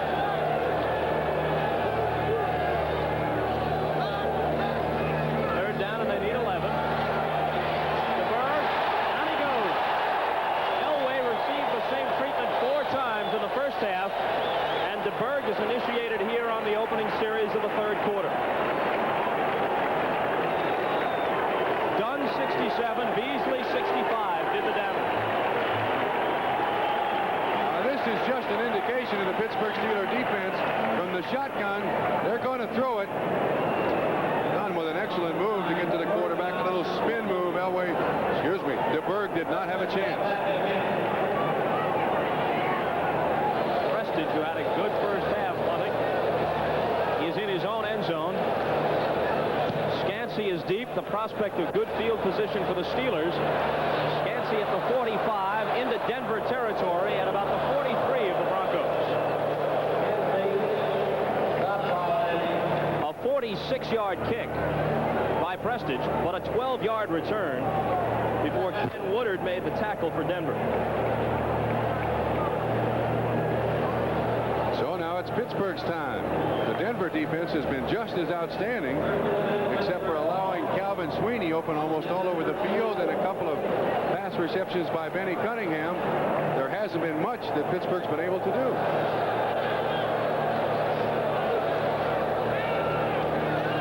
Stout, another first down pass. That was par for the course in the first half. Broken up and nearly intercepted. Dennis Smith had a crack at it after Louis Wright made the defensive play. The target was Sweeney, number 85. Smith, arriving on the scene late, thought he had a crack at picking it off. Sweeney has been very, very busy today. Obviously, the favorite of Cliff Stout. Sweeney from USC, 6'2", 190. In his 4th NFL season, was taken in the 4th round back in 1979. Swan obviously is bound for the Hall of Fame, but at this stage of their respective careers, perhaps the greater loss in terms of effectiveness is Jim Smith to the USFL trump. So it's really 2 gaping holes they must fill in their receiving corps. Franco, he scored the only touchdown for the Steelers in the first half. He has decent yardage here, 7, maybe 8.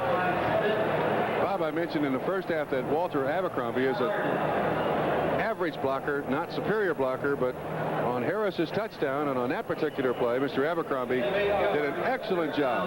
Blocked through the man, got him to his knees, and Franco Harris runs inside him. And John Stallworth has not caught a pass so far today, which surprises the heck out of me. He did latch on to one, but it was called back by a penalty. Franco got 8 on the last play. Steelers have converted on 3 of 7 third downs. They may have taken too much time. No. There were still 6 seconds left on the clock. I believe that's the center. That's going to be on Mike Webster. Let's see if we can watch Webster move here and pick it up. Start, center, illegal snap. It is Mike Webster, playing in his 146th consecutive game. He's never missed one. He's appeared in 5 straight Pro Bowls. He made a rare mistake there. It'll be 3rd and 7 instead of 2. And now all kinds of changes for Denver. New personnel. False start. Center. Illegal snap. Number 52. He can play. One of the few nose men in the game that can handle a nose man, center in the game that can handle a nose man by himself. Great advantage for Pittsburgh. Stout pops it over to Hawthorne, and Hawthorne drags a defender with him for a first down. Mike Harden made the tackle, but he couldn't do it before Hawthorne had the first. Denver had 7 guys at the line of scrimmage, and on the snap of the ball were after Cliff Stout. Hawthorne, the hot receiver, realizing, look at the safety coming in there, realizing that he's the hot receiver. As soon as that defensive man passed him, he turned, looked to the quarterback, and the reception. Harden on the tackle. Good first down pickup.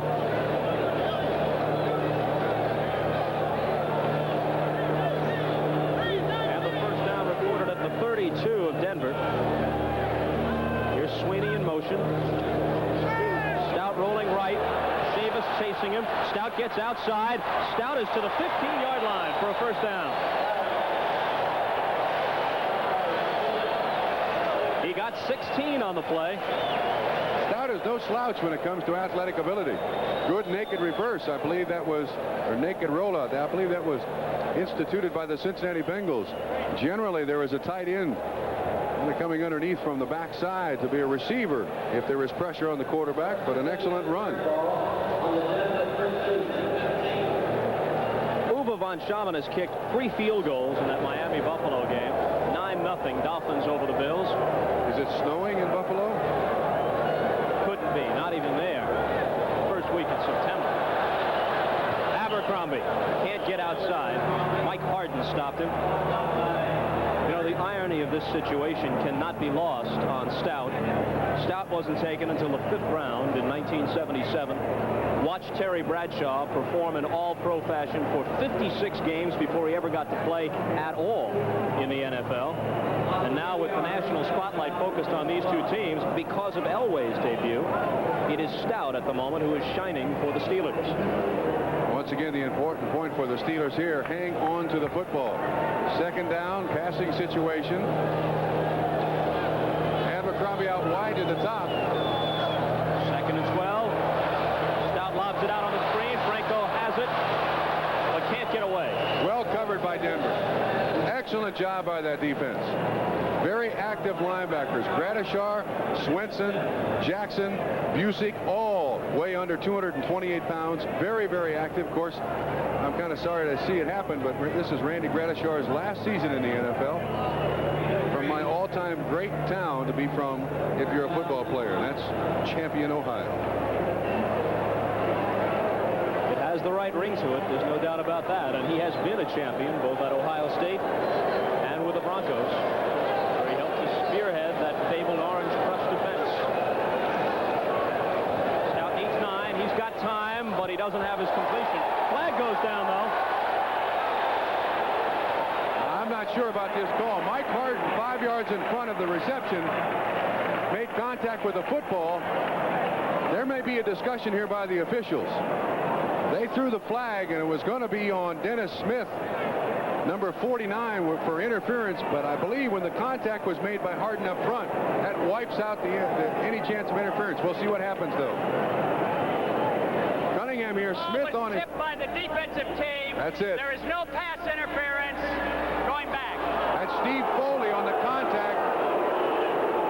You're right on the money on it, Trump. Harden barely touched it with his fingertips, and as soon as the call was made, and obviously Chuck Noll chagrined over the reversal, but as soon as the call was made, Harden ran toward the official, pleading his case, saying, no, I touched the ball, and by rule, that wipes the pass interference out, and he was correct. And the official watching the pass interference, of course, is not there to keep his eye on anyone else. The other officials got together, and good call. I like to see that by the officials, to get together and get it right.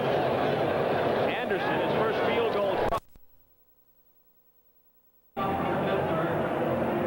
Late in the first half, Trump, we noted that Elway had walked to the sideline holding his elbow, but he came back for a couple more series after that. Now we're told it is a bruised elbow. You see that it's taped, and that accounts for DeBerg's presence. Also, Elway's numbers in the first half might account in part for DeBerg starting the 3rd quarter. I'm sure he was hoping for better, but let's first of all hope that he's healthy, and that is going to be a problem for the Broncos until they can build that offensive line around him. Anderson's kick to Wilson at the 2. Steve Wilson to about the 24-yard line.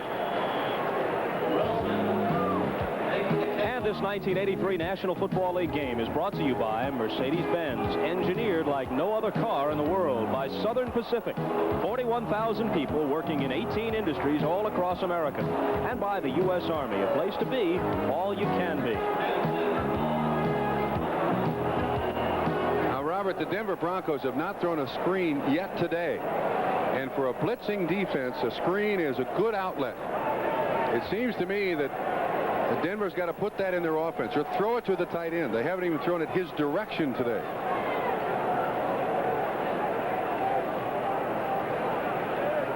There's the tight end right in motion. DeBerg trying to get out of trouble and does. Running for his life, but nonetheless took a lick as he went out, and they're going to call Robin Cole for that. He hit him as he crossed over out of bounds.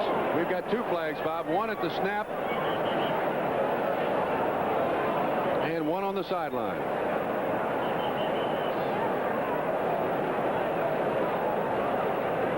Jerry Seaman, the referee, is going to sort it out for us, but first he's got to confer with his colleagues. Very seldom today has a quarterback from the Denver Broncos had time to set up and throw the football. And, of course, that is never going to help an offense. I'm not sure how much blame you can put on Elway or DeBerg if they have problems for the rest of the day. Pittsburgh has put great pressure on them. Trump, earlier I mentioned that Pittsburgh's statistics defensively against the run were the best in the league in 1982.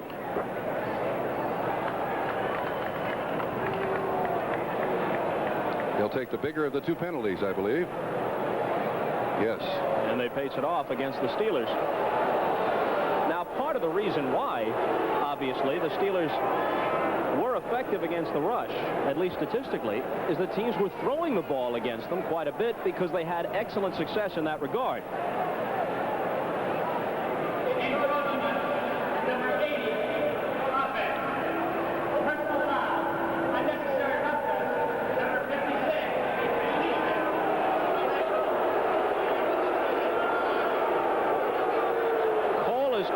Personal foul, and here it is again. It's the 7th time Pittsburgh has been penalized in this game. 5-6 years ago, no way that call is made, but they are protecting, especially the quarterbacks, much more zealously than they once did. That's the 7th time Pittsburgh has been penalized for a total of 96 backward yards. Here's Winder carrying, and Winder is into Steeler territory at the 49 and loses the football. Now here's Cole, who goes from goat to hero in one play. That's the same play that the Denver Broncos scored the touchdown on. Underneath handoff, weak side sweep. Excellent job by Winder. He just lost the ball on a good hit. Watch DeBerg. Steps back, Winder underneath. Good pull. And it's loose. Good call. Cole right there to pick it up. And once again, great field position, and Pittsburgh with the ball. They place it on the Denver 30. Lambert and Johnson were involved on the hit. Cole picks it up. The turnovers are even. The Steelers have a 3-point lead and the ball when we come back. In investments, as in life, the only thing you can be certain of is change.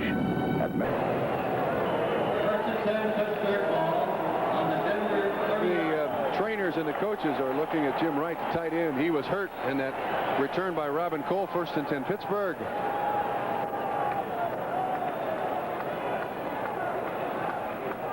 Stout gives to Franco from the Denver 30. Breaks a couple of tackles and struggles forward for a gain of 7. Steve Foley will get credit for the stop. Frank Pollard now in the ball game for the Pittsburgh Steelers. It does appear that they're going to conservatively run the ball down the field now. Pollard, the best blocking back that the Pittsburgh Steelers have on their roster presently. And he's a good escort for Franco Harris. The way the Steeler pass rush has been teeing off, if they can establish any kind of bulge here, it's going to be awfully tough for Denver.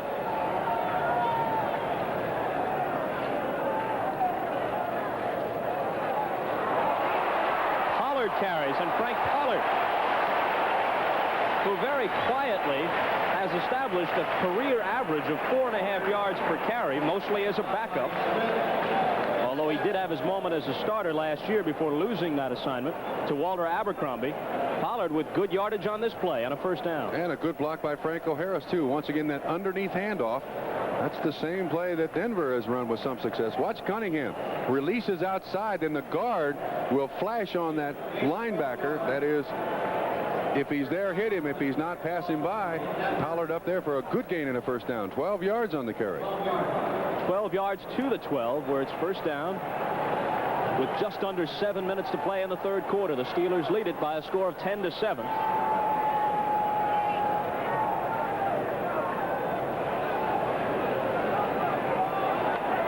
Stout to the end zone, intercepted, picked off by Louis Wright. There's a flag down on this play. No reason to throw that football. Pollard was not even close to being open. I don't see the flag. My mistake, Trump. My mistake. There is no flag, and the interception stands up.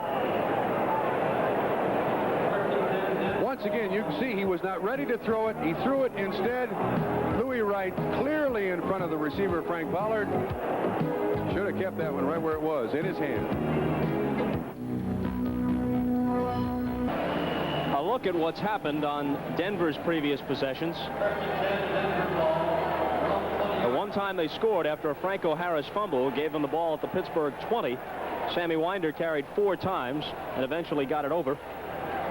Here's DeBerg to Winder, and 3 yards on first down. Interesting call. We continue with the possessions by the Denver Broncos. And they have not been very productive offensively, but their defense has played outstanding.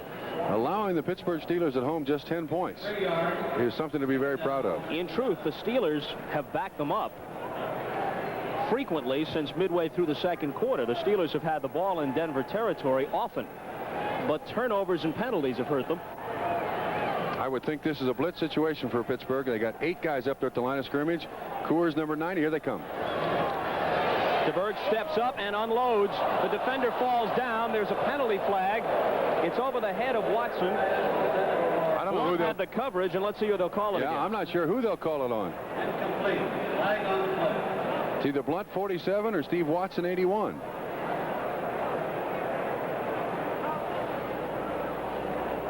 There it is against the Pittsburgh Steelers, Mel Blunt, who is, even after 14 years in the league. Watch him at the bottom of the screen. You'll see the contact. Watson a little move inside, and then, yes, good call. And I'm sure Mel knows it. Automatic first down. Doesn't give him a lot of yards, but nevertheless, they continue with the ball. Pittsburgh has been penalized for over 100 yards. Number 47, defense, first down. 8 separate flags have been thrown against them. Jackson and Wright have interceptions for the Broncos. Rulon Jones has 2 fumble recoveries.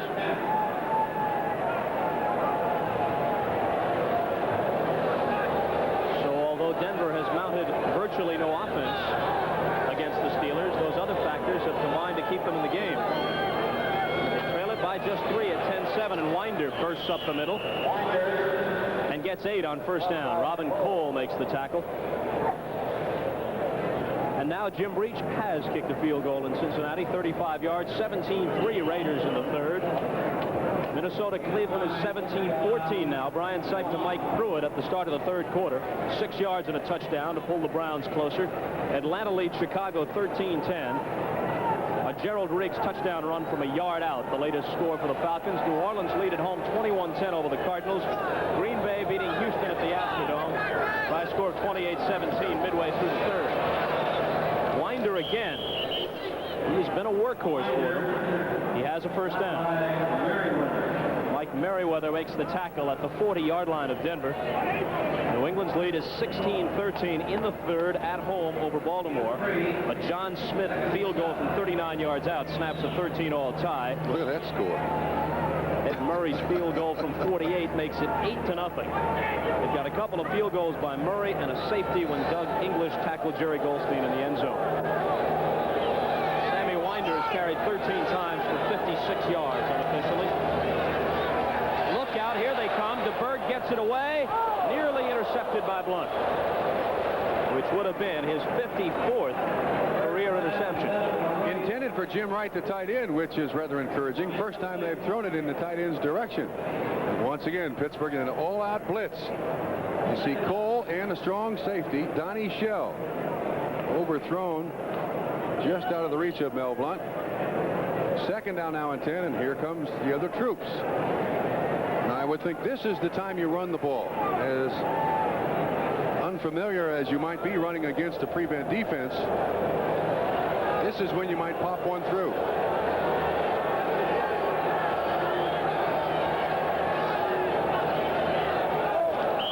Left tackle.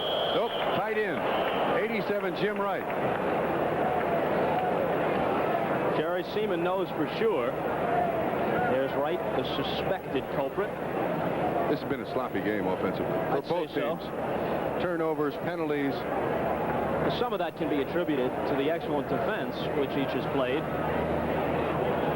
But mistakes in offensive execution have to bear part of the responsibility. And it is Wright. Maybe because DeBerg can't really shout out the signals. Players are having a difficult time hearing what he has to say.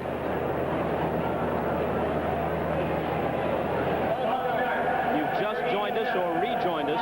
Elway played the entire first half. Late in that half, he bruised his elbow, although he continued to play until halftime. Now that elbow is taped. Elway on the sidelines, and DeBerg has replaced him. 4-2-5 defense by the Pittsburgh Steelers. Offsides defense, free play. 2nd and 15. Intercepted and then dropped. Let's see if they rule it an interception and a subsequent fumble. Denver ball. Denver ball if they rule that a reception. Wait a minute, how can they say Pittsburgh? It was an interception, Trump. Oh, excuse me, interception. I apologize. That's why. Thank you very much. I got a little out of control there, but it's going to be offsides on the defense, so it'll be brought back. Sam Washington in as an extra defensive back. Number 41 makes the interception. Offside. Number 67. Defense. There it is. That's clean. Takes a couple of steps, so it's a fumble. Donnie Shell goes after it.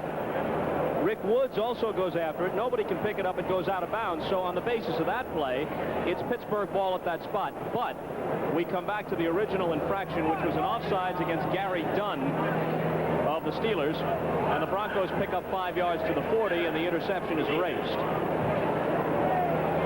Got a little excited there, Robert. It happens to us all. Yes.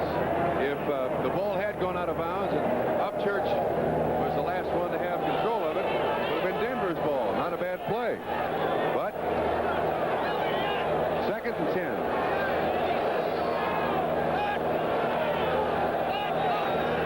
Thomas in motion on the play. DeBerg in trouble and sacked again. I started to make this point earlier, Trump, that last year when the Steelers were very susceptible to a good passing game, part of the reason was that their pass rush was not as effective as it had been in past years.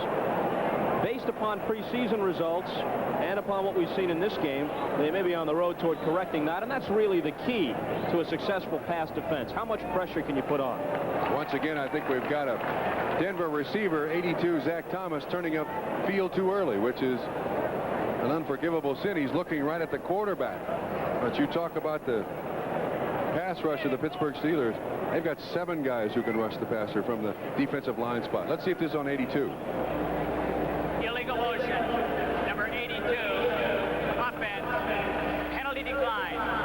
Third down. Now, see, that's unforgivable because he was going back to the formation, had a clear line at the football. He's just trying to get a jump on the officials, and they're going to catch him every time. That's all they're looking for.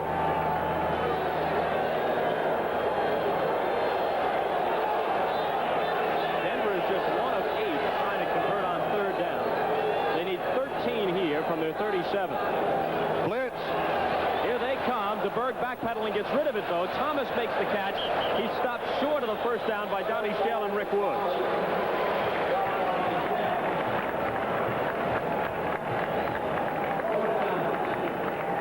Watch the blitz from the outside. 33, Harvey Clayton. And the hot receiver makes the catch, but Pittsburgh wins the war. They don't get the first down. Denver's got to punt it.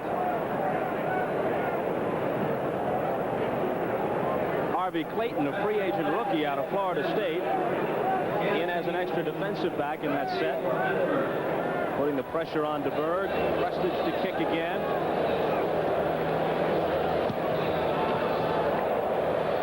Skansky lets it bounce. Still not down. Surrounded by white shirts at the 16-yard line.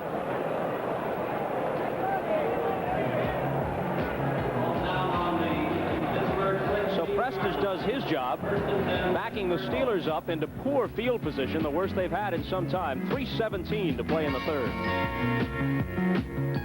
Hey, Tiger. Tommy Kramer to Ted Brown, 10 yards and a touchdown. The third score of the day for Brown. 24-14, Vikings over the Browns. It's been a day for Ted Brown, not the Cleveland Browns so far. Chicago over Atlanta, 17-13 in the third. That's at Soldier Field, and Green Bay's lead is 31-17 over the Oilers in Houston. Coming up, second half of the doubleheader on NBC. Most of you will see the Jets at San Diego, others Seattle and Kansas City. Stout goes to work from the 16-yard line, gives to Abercrombie. A yard, perhaps two. Louis Wright, Randy Gradishar there. Cliff Stout almost fumbled that snap from center. He was really struggling to get it up to Abercrombie's stomach.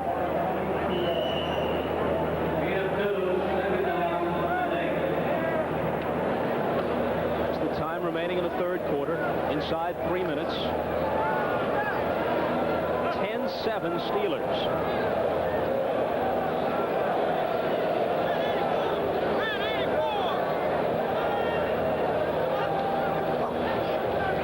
The fake to Abercrombie. The roll left. The toss to Franco. He knew just where he had to go for the first down, and he has it. Back right after we check with NFL 83 in New York. Thank you, Bob Costas. In New England, Frank Kush may be on the verge of his first coaching victory. Pagel passes to Bernard Henry. His second touchdown. Henry also played for Kush at Arizona State. The Colts lead the Patriots. Let's go back to Three Rivers Stadium. All right, our thanks to the folks in New York for the update. Bob Costas, Bob Trumpy, 2:29 to play. Third quarter, 1st and 10 from the 28-yard line of the Steelers. Short drop, Stout. Ball batted up in the air, but nobody can get to it. Intended for John Stallworth. Little slant pass to the middle. Good pressure up front by, I believe, Rulon Jones got his hands up. Number 75.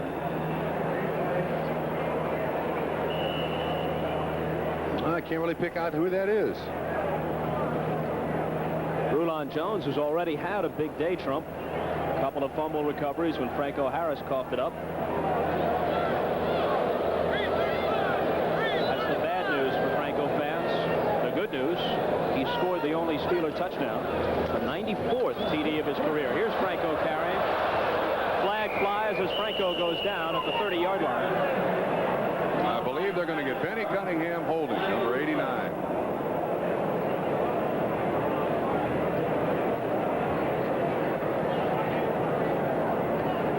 A Steeler holding. Well, with a 10-7 lead in the way the Pittsburgh Steelers defense has been playing today, I wouldn't be a bit surprised if I think that's a cramp. I think Bob Swenson has a cramp in his foot. It is very hot, very humid, and surprisingly, the Pittsburgh Steelers go with those wool jerseys. They don't change jerseys when it's warm. They get very small size jerseys for their offensive linemen, and then the defensive linemen can't hold. I believe they got Benny right there. A lot of people think, when you look at the likes of Corson and Webster, here's Seaman. Illegal use of hands. Number 89. Offense. There you see right there on 51, Bob Swenson. And he's got a handful of jersey. Good call by the officials. You were going to say? When you look at those muscle men, the Websters, the Corsons, people like that along that offensive line for the Steelers, people think they're wearing those very tight jerseys and the short sleeves to intimidate by showing off the muscle. Here's an interception by Dennis Smith. He laterals the ball back, but I think the play is going to be whistled dead after the interception. It'll be the 5th Pittsburgh turnover. Let's give credit to Bryson Manor, number 66. He may not show up in the play. He may get no credit whatsoever, but he was between Stout and the receiver. They were setting up a screen. And because Manor was right there, Stout couldn't throw it. He throws it down for an interception. Denver's ball. Introducing the amazing Renault Encore. Great picture of what happened here. 32 Franco Harris for the screen. Corson 77 about to go out. You see Stout pump out there to the flat. Bryson Manor standing right in his way. There's Mike Harden. Clearly in the way of Greg Hawthorne. Excuse me, not Mike Harden. Dennis Smith. And he makes the interception. Great field position. And now Denver can certainly be back in this ball game with their problems all day long, if they can get it in from here and go on top of Pittsburgh. Since they scored the go-ahead touchdown in the second quarter, the Broncos really have not threatened at all. Harros, very little yardage on first down, and even that touchdown, which gave them the 7-0 lead, which they've since relinquished, was set up by the defense. A fumble recovery at the 20. Minnesota's lead is now 27-14 over the Browns. The Pittsburgh Steelers have turned the ball over 5 times today, which is very unusual for this football team.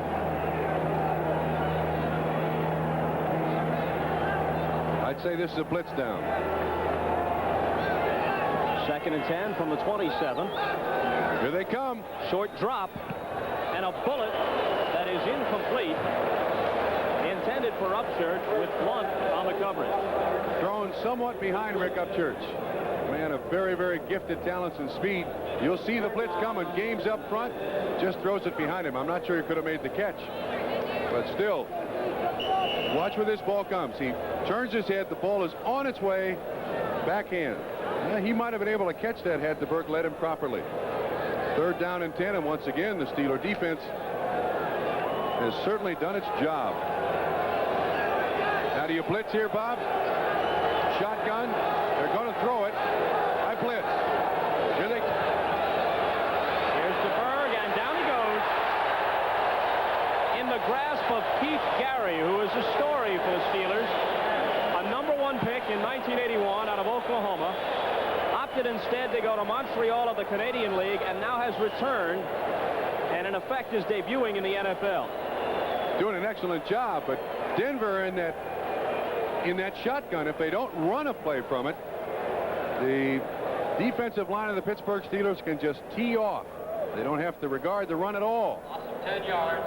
And now look what they're faced with. They had great field position at Pittsburgh's 27, and now they've got to punt. The Steelers send nobody deep. If Prestage can hit the coffin corner, more power to him. That's what the Steelers say. They hope it'll go into the end zone. He did. Oh, very nice. 7-yard line. Missed opportunity, though, for the Denver Broncos. And every time they've gone in that shotgun, I'll bet you of the 7 sacks that Pittsburgh has gotten today, 5 of them have come against that shotgun. Would you agree, Bob? At least. The kick by Prestage is good for 30 yards, but it's not the distance. It's where he put it out at the 7-yard line. Neither club has thrown many points on the scoreboard. The difference, to the extent that it matters, is that Pittsburgh has moved the ball at times against Denver, and then turnovers or penalties have shut them down. Denver, while turning the ball over on 3 occasions themselves, has been unable to mount any kind of offense against Pittsburgh, at least since very early in the game. Abercrombie carries to try and give them some breathing room out across the 10 for a gain of maybe 4 on the play. Let's call it 5. 2nd and 5. The Uwe von Schaman show continues at Buffalo. His fourth field goal, this one from 50. 12-0 in the fourth. Kay Stevenson's offense there. And you're sure it's not snowing? You're sure it's not snowing? I'm betting it's not snowing. Okay.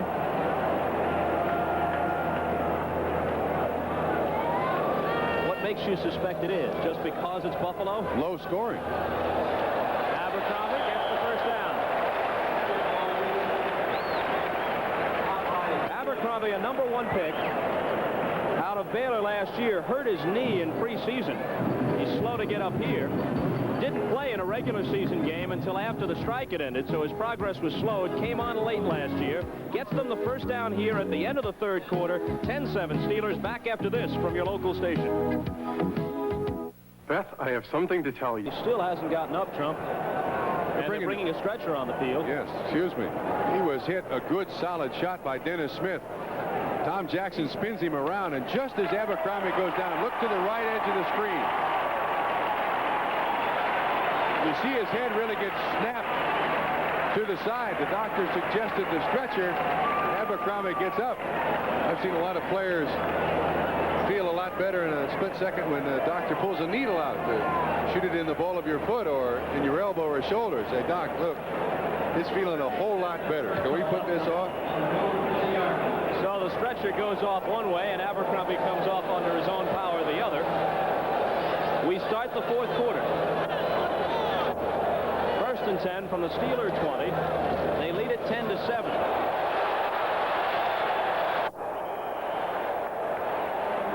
And it's Pollard who replaced Abercrombie on the carry. Good for 13 yards. Well, I would venture to say with the ineffectiveness of the Pittsburgh Steeler offense, even though you take into account the talent of Walter Abercrombie, Frank Pollard has got to be considered a starter for the Pittsburgh Steelers. He's a better blocker. He carries the ball with a certain vengeance. And maybe you make Abercrombie the specialty back in that Pittsburgh Steeler offense. I think I shortchanged Pollard. He got 15 on the carry to the 35. Hello.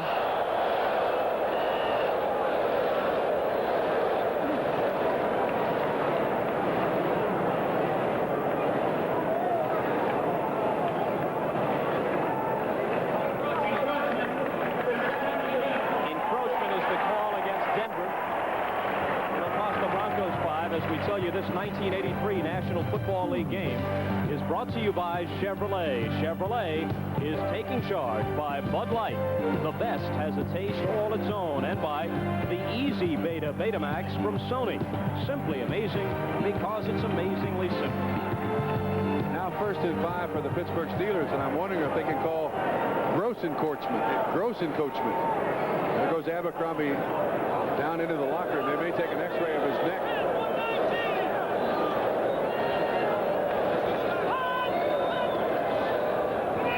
The handoff is to Pollard coming outside. Pollard has the first down and a gain of 6, perhaps 7.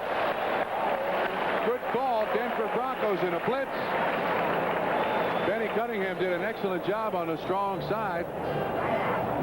Pollard has been impressive. Of course, he's fresh. Has not played a great deal today, but every time he's carried the ball, he's picked up valuable yardage for Pittsburgh. The Raider lead is 20-3 in the fourth at Cincinnati.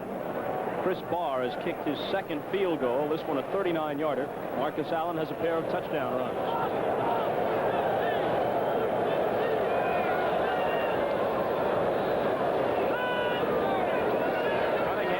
The pitch is to Franco. He can't get away. Steve Wilson, number 45, defensive back, makes the tackle.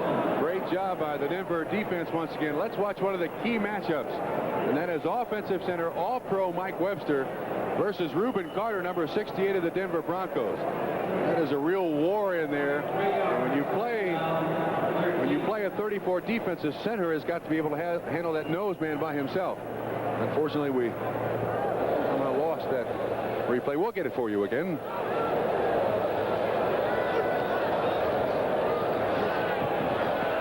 Stout needs 13. Drills Stallworth. I don't see a flag, as there was the last time that Stallworth latched onto one, so that apparently will stand up and become officially career reception number 300 for John Stallworth. Only the third Pittsburgh receiver to do that. Behind Lynn Swan and L.B. Nickel on their all-time list, and with a good chance, if he stays healthy, of passing Swan both in career receptions and career yardage.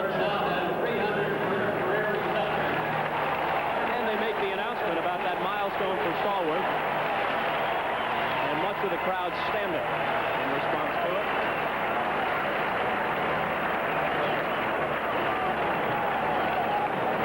Close enough to measure for the first down.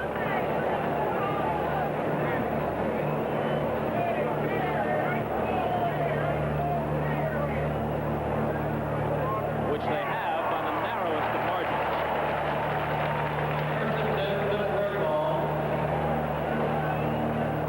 You know, earlier, Trump, before developments on the field caused us to turn our attention elsewhere, you were making the point about the tight jerseys worn by the Steeler offensive linemen. And it's for a reason, so they can't be grabbed by the charging defensive players.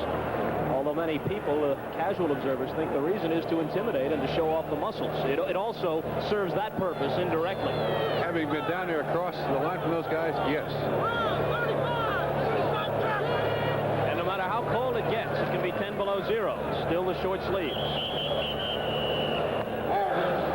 Franco Harris carried and added virtually nothing to his lifetime rushing total, which is approaching 11,000 career yards. When you talk about Franco's accomplishments, and this takes nothing away from his Hall of Fame career, what it really does is place in perspective the greatness of Jimmy Brown. Franco may pass Jim Brown on the all-time list, but he'll have many, many more carries by the time he does it. He may pass him on the all-time touchdown list, but he'll have many, many more games played than Jimmy Brown by the time he does it. Stout in some trouble, which he can't escape. He throws the ball. I spoke too soon. He got it to Franco as he was going down.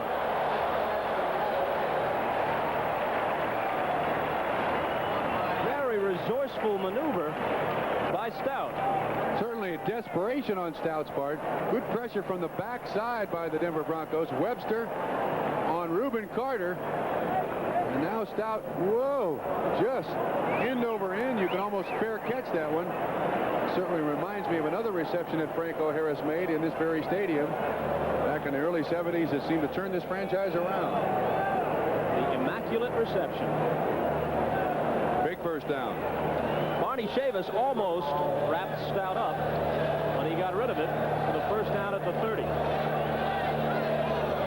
word on Abercrombie, a jammed neck.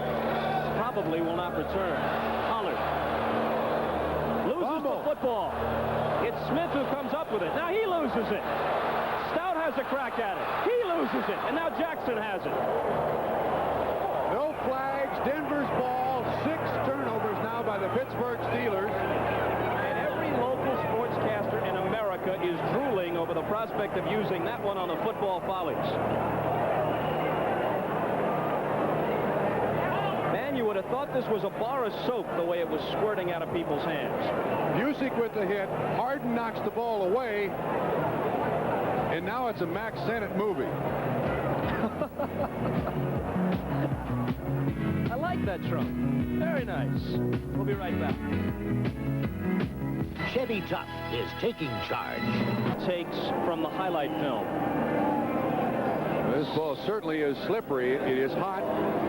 It is very humid. There you see the ball just bouncing away from Dennis Smith when he hits his own teammate. Now Stout makes the, well, he does finally try to get on the ball, and Tom Jackson finally with the recovery. 1st and 10 Denver, at just on the Pittsburgh side of the 50.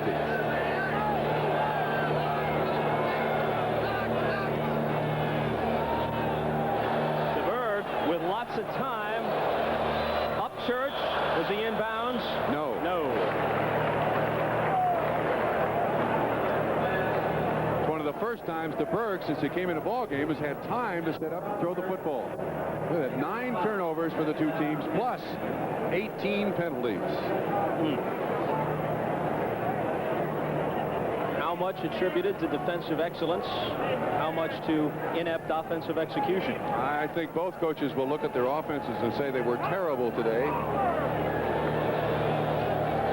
And probably give big pats on the back to their defensive players. Both coaches. Just over 10 minutes remaining in the game as Winder tries to cut back. Picks up 3 yards. 3rd and 7 coming up. Denver has featured that running play. About the only running play they've run all day long with any consistency. And now we've got passing situation for Denver coming in with 2 different running backs, an extra receiver, and wholesale changes by the Pittsburgh Steelers. 4 men up front, 2 linebackers, and that leaves 5 defensive backs.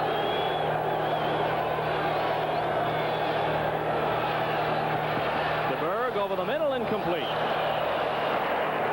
Winder slipping out of the backfield was the target. And he had time. He should be very upset with himself. For the first time, look at that. Wow. They were minus yardage in the first half. 26 total yards passing, but that should have been a completion. Once again, the pressure of the defense. It didn't get to him that time, but it affected his throw. Elway trying to encourage DeBerg. From all reports, Elway is extremely popular with his teammates. There is little, if any, resentment over the lucrative contract and all the attention that he has generated, and much of that can be attributed to the fact that he himself doesn't buy his own buildup. He's been able to keep it in perspective, and his teammates appreciate that. Preston tried to drop it inside the 10, but it took a Pittsburgh roll for the touchback. The Steelers get the ball back at the 20-yard line. It's hard to believe, with all the excitement that we've had, it's just a 10-7 game with 9:18 left. Primetime baseball Tuesday on NBC. It starts at 8 Eastern time. The Yankees at the Brewers, and both those clubs just trying to stay close enough to make a move against the Orioles, who really are playing terrific baseball the past couple of weeks. The Angels will be at Toronto, where the Blue Jays had pennant hopes until recently. A lot of tough losses in the 9th and in extra innings the past couple of weeks, all but knocked them out of contention. Pollard carries. 2, maybe 3 yards for him.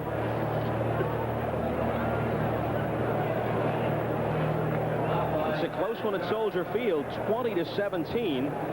Bartkowski hits Alfred Jenkins for 21 yards and a score to put the Falcons back in front. And some excitement at the Astrodome. 31-24 in the 4th. There's still 11 minutes remaining. An 8-yard run by Earl Campbell has brought the Oilers to within a touchdown. 2nd and 7 from the 23. Franco, nothing.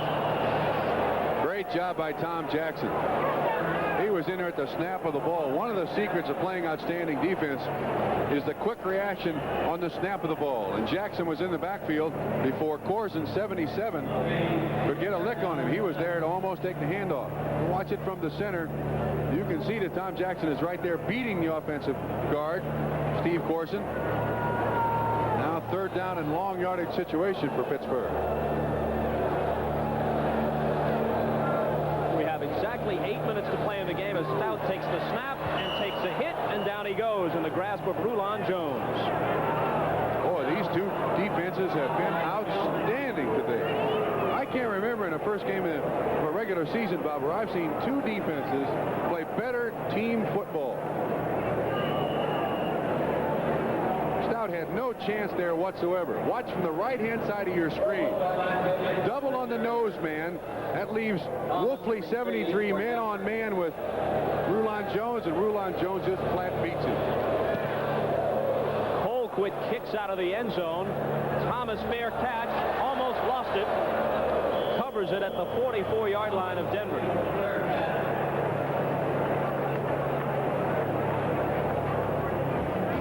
So 7 minutes and 36 seconds remaining, and almost all the celebrating today has been done by the defensive units. Introducing Easy Beta from Sony. The official distance on the Colquitt punt, 46 yards. He had a little trouble getting it off and came fairly close to the first block kick of his career.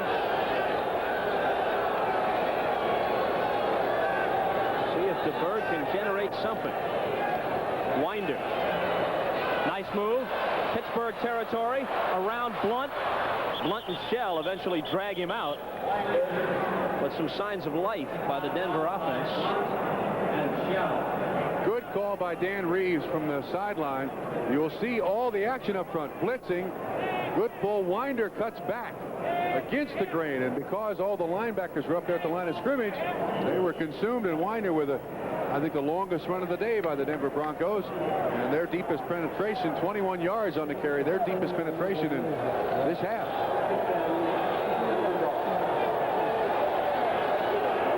From the 34 of Pittsburgh, and despite all the wacky plays they've been involved in, trailing by only 3, Nathan Poole carries. The Denver ground game comes to life. Rather interesting. Denver's had very little success throwing the ball, so there's no real threat behind the defensive line, and yet they run a draw for 9 yards. A draw is supposed to be set up by a pass, and when you can't pass, generally the draw does not work. Second and a short 2, we'll call it.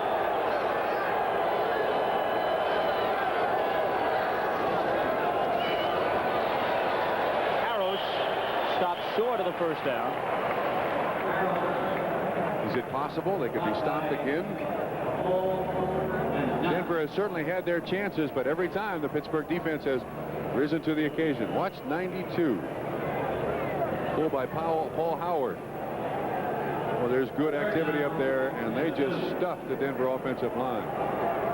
Denver, by the way, on the day, Bob, 1 of 10 in third down conversions. Couple of yards here. 6:40 to play. Winder gets the first down and then some. Winder still on his feet down to the 12-yard line. Now that is really strange. The strange part is it's a draw once again. This takes a long time to develop. Look at the blitzing. Everybody coming. That takes a long time to develop. Generally, offenses aren't very successful trying to do that. That's surprising, but another good call by Dan Reeves, and the Denver Broncos are knocking on the door. With as poorly as they played offensively, 91 yards. You know when their last 100-yard rusher was for the Denver Broncos? Otis Armstrong, 1980. Winder may break that drought, but for now it's Arrows carrying, driven out of bounds after a gain of 2. They had fretted over the absence of Gerald Wilhite. The hamstring injury has him on the injured reserve list, and Wilhite had done a good job for them last year. But the rookie, Sammy Winder, a very impressive NFL debut. He has scored the only touchdown for the Broncos today, and he's broken off some fairly long runs.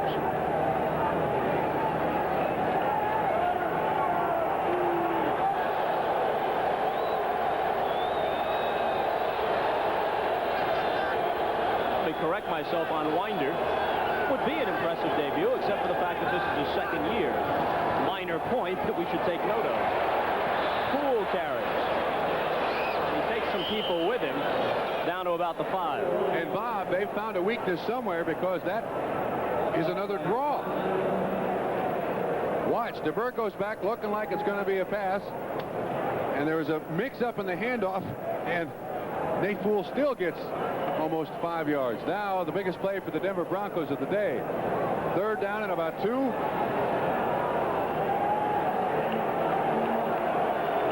And 5:10 on the clock. The field goal is almost assured, but this is another missed opportunity if they don't get it in the end zone, or at least get a first down.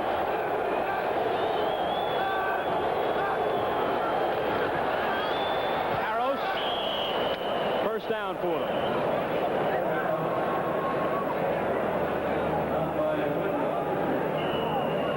They're picking on the interior of the defensive line of the Pittsburgh Steelers.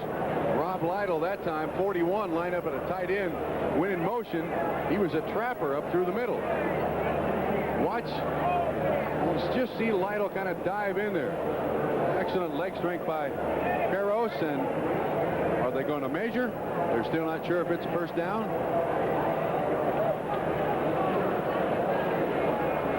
Hobbling off is Gary Dunn, number 67. The way he's running, looks like he has a cramp. The Steelers are nothing if not deep along that defensive line. It is the first down by half a football. It is hot. It is very humid. Both these defenses have been on the field for an extended period of time. I'm sure to them it'll seem like a week when they look at those game films come Monday or Tuesday, and the offense for both these teams will be out in a matter of seconds. There's not much to look at. Most important thing here for Denver, hang on to the football.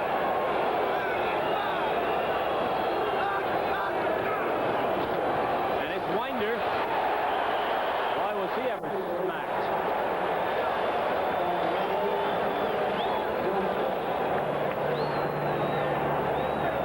Lambert and Johnson were there for the stop.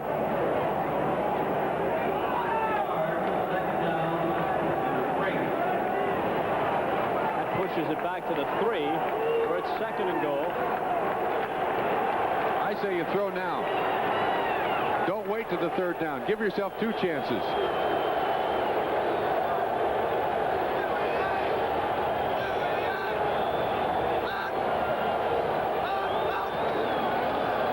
They go with the pitch to Winder, trying to turn the corner. Can't do it. The Steelers hold a team meeting on his body after a very short game.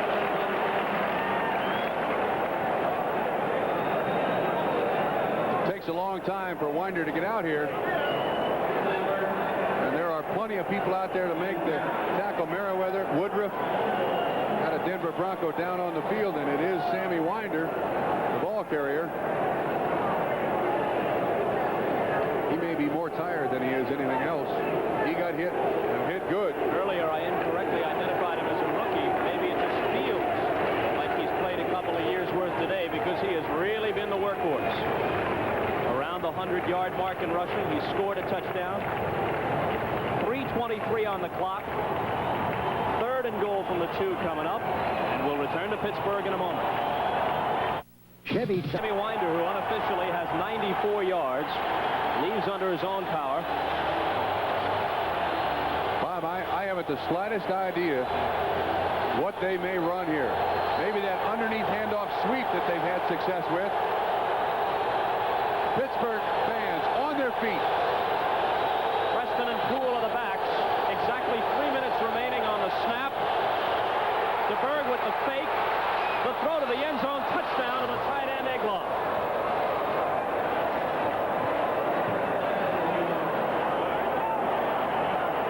An offense that had been all but comatose for the Broncos comes alive. There's a flag on the field. I think that was after the play. They're going to get unsportsmanlike conduct on a Denver player and a Pittsburgh player, I do believe. Personal foul, number 41, Denver. Offsetting penalty. Touchdown. A little premature celebration by the Pittsburgh fans, but it was after the play. The interesting thing about that play is there were about 4 options for DeBerg, and he did a good job of getting away from a rusher, and as poorly as Denver has played, to be up 13-10 has to be a great, great boost to their confidence. This offense all day long had only one substantial drive in it, and they turned it in the closing moments of this fourth quarter. They take the lead with 2:54 remaining. There's the 14th point off the bare foot of Carlos. Flag down.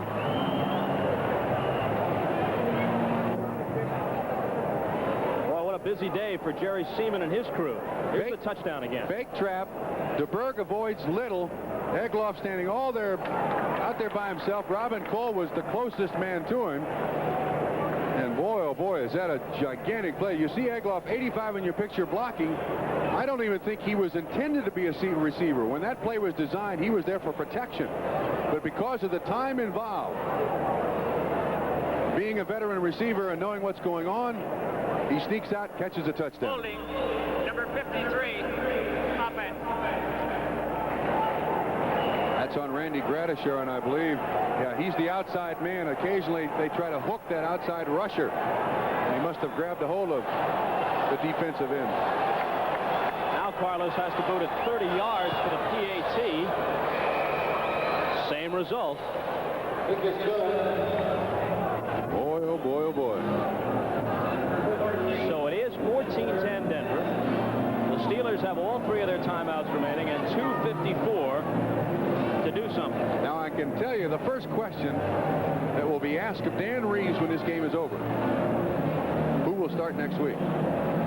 If both quarterbacks are healthy, who will start next week? That wasn't a pretty drive, and it was done exclusively by the run, except for the touchdown. But he did get him in the end zone.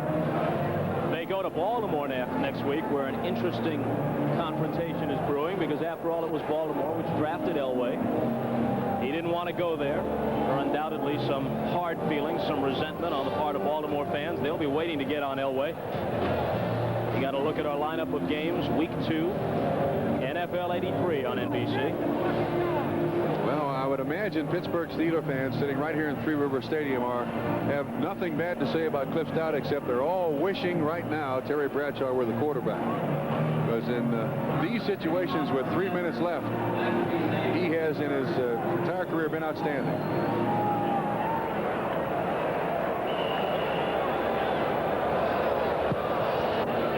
And the kick by Carlos. Henry Odom. Does he want to bring it out? No, he wants to touch that.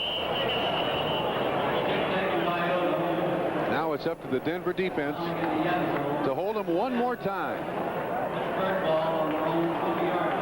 Look at the first down yardage for this. That's the first half.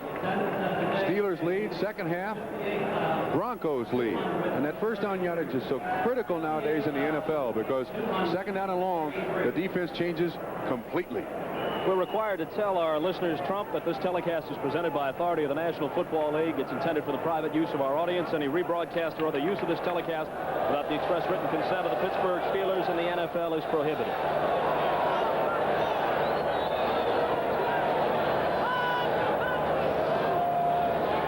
Stout to the air on first down. Lobs it out to Pollard. He's out of bounds. They don't have to expend a timeout, but the gain is short. Only about 3 yards. Nevertheless, made the defense do their job, make a tackle, and the offense does gain yardage, and Pollard has been impressive today. The Broncos are bucking a couple of statistics which before the game did not bode well for them. The last 2 years on artificial surface, they're 0-6. And Pittsburgh, since moving into Three River Stadium in 1970, has been all but invincible here. They're 84-19 at home. Stout wants Stallworth. He's got it. Was he inbounds? No. I think that's a good call. Very close.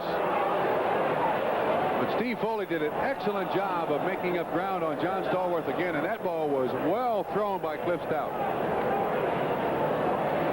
We'll have a chance to watch it. Zone up front.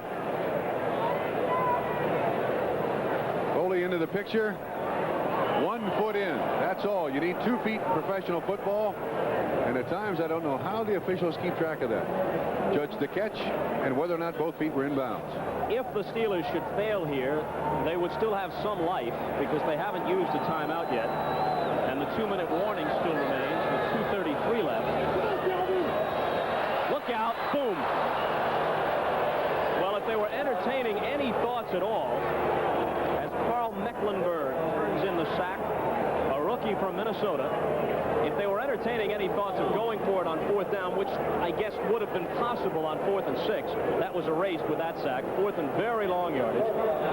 You know, coming into this ball game, you would think the strength of the Pittsburgh Steelers was their defensive line and their offensive line, and yet they have been sacked, as you just saw the stat, 4 times today. Rather unusual. Certainly something for Chuck Noll to vent his anger about. Colquitt kicks. Thomas Fields at the 45 to to about midfield. 42-yard kick for Colquitt. Let's give Thomas a 5-yard return. There'll be one snap from center before the 2-minute warning. The problem here is, unless the Broncos fumble, even if they don't get a first down, any kind of decent punt is going to back the Steelers up with very little time remaining, and they're going to have to use their timeouts just to hold the clock in check so they have any chance at all. You know, there were people in this area, and I include not just this area, around the country, who figured this game to be a whitewash for the Pittsburgh Steelers. Elway, Cincinnati coming back, 2010 now, the Los Angeles Raiders in the fourth quarter. But Elway has had very little effect on this football game, and he was the star coming in. Whoa. Sammy Winder. Wow. Houston has come back.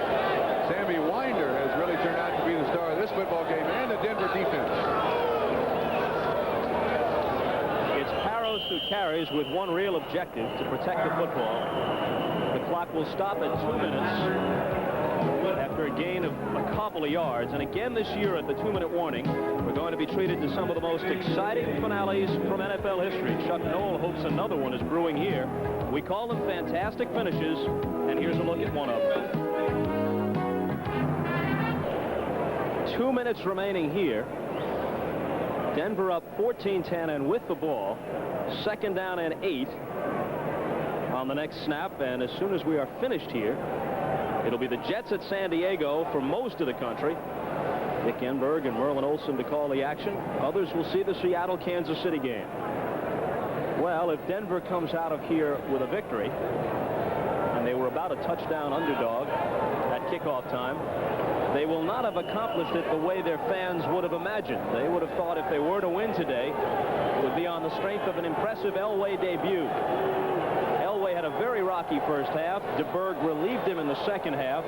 The Denver defense really has been the story. But DeBerg was able to engineer one drive of slightly more than 50 yards late in this fourth quarter. And that's the difference right now. Watson in motion. The pass is the furthest thing from their minds. Oh, yeah? I spoke too soon. Look at this. Hello. Jim Wright. Great job by DeBerg. An excellent fake. And that's the first pass reception by their tight end. Someone that they must use more of. Just more options for the quarterbacks at Denver. The Steelers have 3 timeouts left. Still a glimmer of hope. Let's go to New York. Well, Bob, more heartbreak for Colts fans. Look at this play. The Patriots have the ball. This is not a handoff. It's ruled a lateral, a backward pass. It looks like a good call. So this 99-yard return for Baltimore does not count. New England has just taken the lead, and maybe Frank Kush will not win his first game yet. Unbelievable. Frank Kush will be the subject of our Chronicle next week. He should have a lot of things to say. New England is now taking the lead. Let's go back to Pittsburgh. All right, thanks very much, Len Berman. Here we have 1 minute and 47 seconds remaining. And a first down for Denver at the 27-yard line of the Steelers. Bob, as difficult as it's been for Denver to have time to throw the ball, that was a very gutsy call by Dan Reeves. Rollout, DeBerg did a great job selling it, because Denver had been able to run the ball on that sweep rather successfully. And I'm sure the instruction was, if he isn't open from here to Philadelphia, you don't throw it at all. You just go down with it. Correct.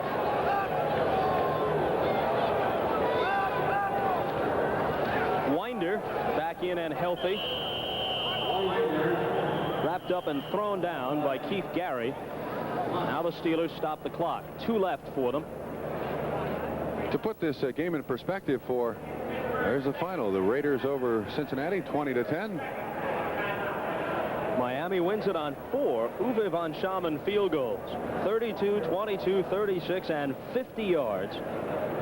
Chicago makes it close, but Atlanta wins it 20-17 at Soldier Field. Anyway, to continue on the perspective of this win, last year this football team in Denver was 2-7. And there were a great many people who felt that the owner, Edgar Kaiser, was selling the team, that they were not committed to winning.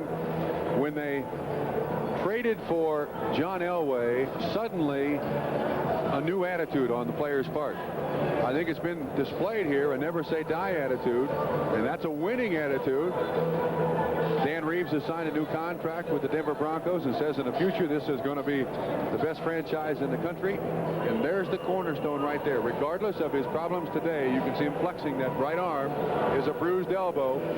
Certainly not as a lot of people expected. But nevertheless, he is the cornerstone, and if they can win and if he elevates their performance, he has certainly done his job.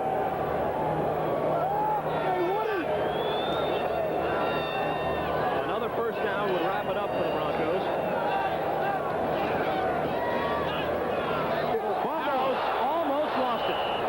He fell on his own bobble. He ran into a stone wall and almost gave Pittsburgh the life they needed. Dan Reeves was almost out there to be the first one to recover that one.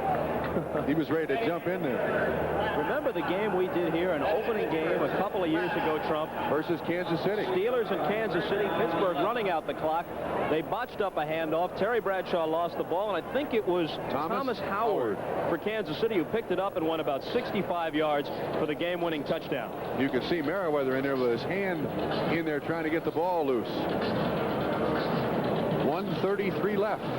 Talking about quarterbacks, number 8 there is Gary Kubiak, who might be the least publicized rookie quarterback in history. A late-round draft choice out of Texas A&M, and there was no way he was going to get any ink in the Denver camp this year with Elway. But that's a pretty comfortable job, manning the clipboard. Rams over the Giants 16-6. Successful debut for John Robinson as a head coach in the NFL. Did Dickerson score? Doesn't look that way. Looks like Ferragamo to Mike Barber for a couple of touchdown passes. Minnesota beats Cleveland 27-21. Ryan Sipe to Willis Adams for 23 yards to get the Browns close. But 3 touchdowns by Ted Brown of the Vikings, the difference in that game. Pittsburgh now out of timeouts.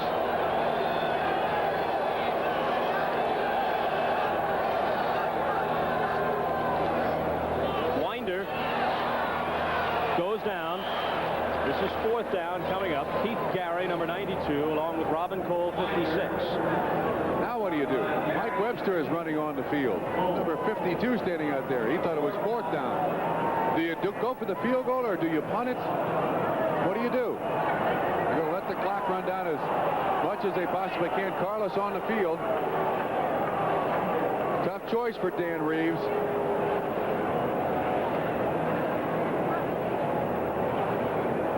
When you punt or go for the field goal, you run the risk of the block. Less risk when you punt than when you place kick, though.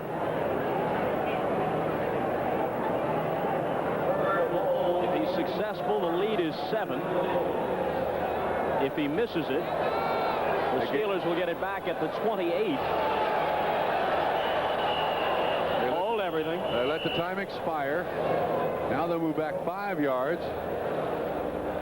Which will make what, a 42-yard field goal attempt? Now does he go to the punter? You know, I think I would. Yeah, here he comes. Prestridge is going to come on the field.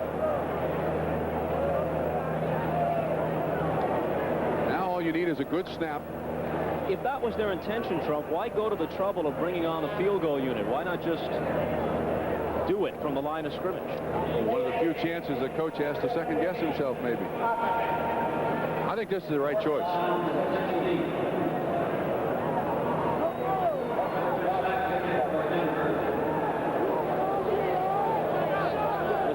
Send nobody deep. They hope for the touchback in this situation. They hope for the block. They get the touchback. Obviously, I meant they hope for the touchback in the event. Look at this. Touchback. He's calling that touchback. So they get the ball on the 20. No timeouts. 80 yards to go. 4 points behind. They didn't even get close to Prestidge on the attempt to block. Stout comes in. Well, if I were Denver and Joe Collier, the defensive coordinator, I think I'd have my defensive backs about 40 yards deep. Let's see what alignment they have here. 4 men rushing, 1 linebacker, 2, 4, 6 defensive backs. Harden and Foley are the deepest 2. field goal does no good. That helps. Cunningham punched it up. It's been that kind of day. That is the most fitting punctuation to this ball game.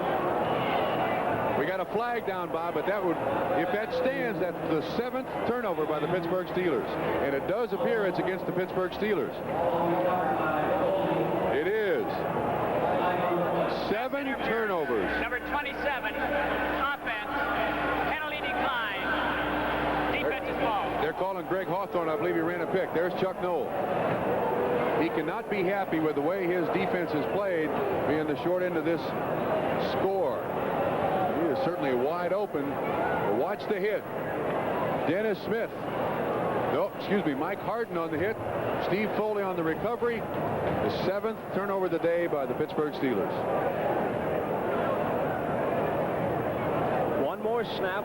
Denver will just fall on it. And Denver, a team which has played very poorly away from home the past couple of years, against Pittsburgh, a team which has been extremely effective at Free River Stadium, playing better than 800 football since 1970. Denver comes in here, and without any kind of performance by Elway, they win the ball game 14-10, and their aggressive defense does it for them. And I'll tell you, that plane right back to Denver, everybody wants to be on that plane. That's a great place to be when you win a game you're not supposed to win. Dan Reeves congratulating Steve DeBerg. It's an unhappy beginning for Chuck Noll and the Steelers. Can't fault the defense of either football team. They played outstanding football. Reeves beats Noll. We were tied at 7 at half. Combining on the stop. And the Baltimore Colts now with 23 seconds left and trailing 17-10. And apparently Mike Pagel was severely shaken up because for this final drive he's been replaced by Jim Bob Taylor, a rookie out of Georgia Tech. He probably went and asked him, Coach, you want me to win it or just tie it up? 11th round draft pick, Jim Bob Taylor. And here is Taylor looking to throw for the first time in the NFL. Penalty marker is down. And the pass is picked off. He was out of bounds. Pass intercepted. But a penalty marker thrown down. Looks like a little offsides to me, Marv.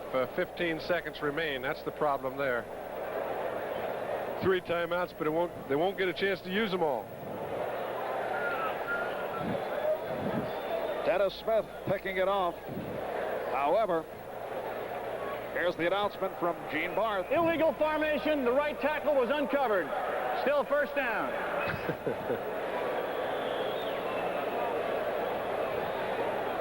Uncovered. Illegal formation, right tackle uncovered. I don't get We'll have to check that one out after the game. All right, here's Taylor throwing again. This time a bullet. Bernard Henry looking for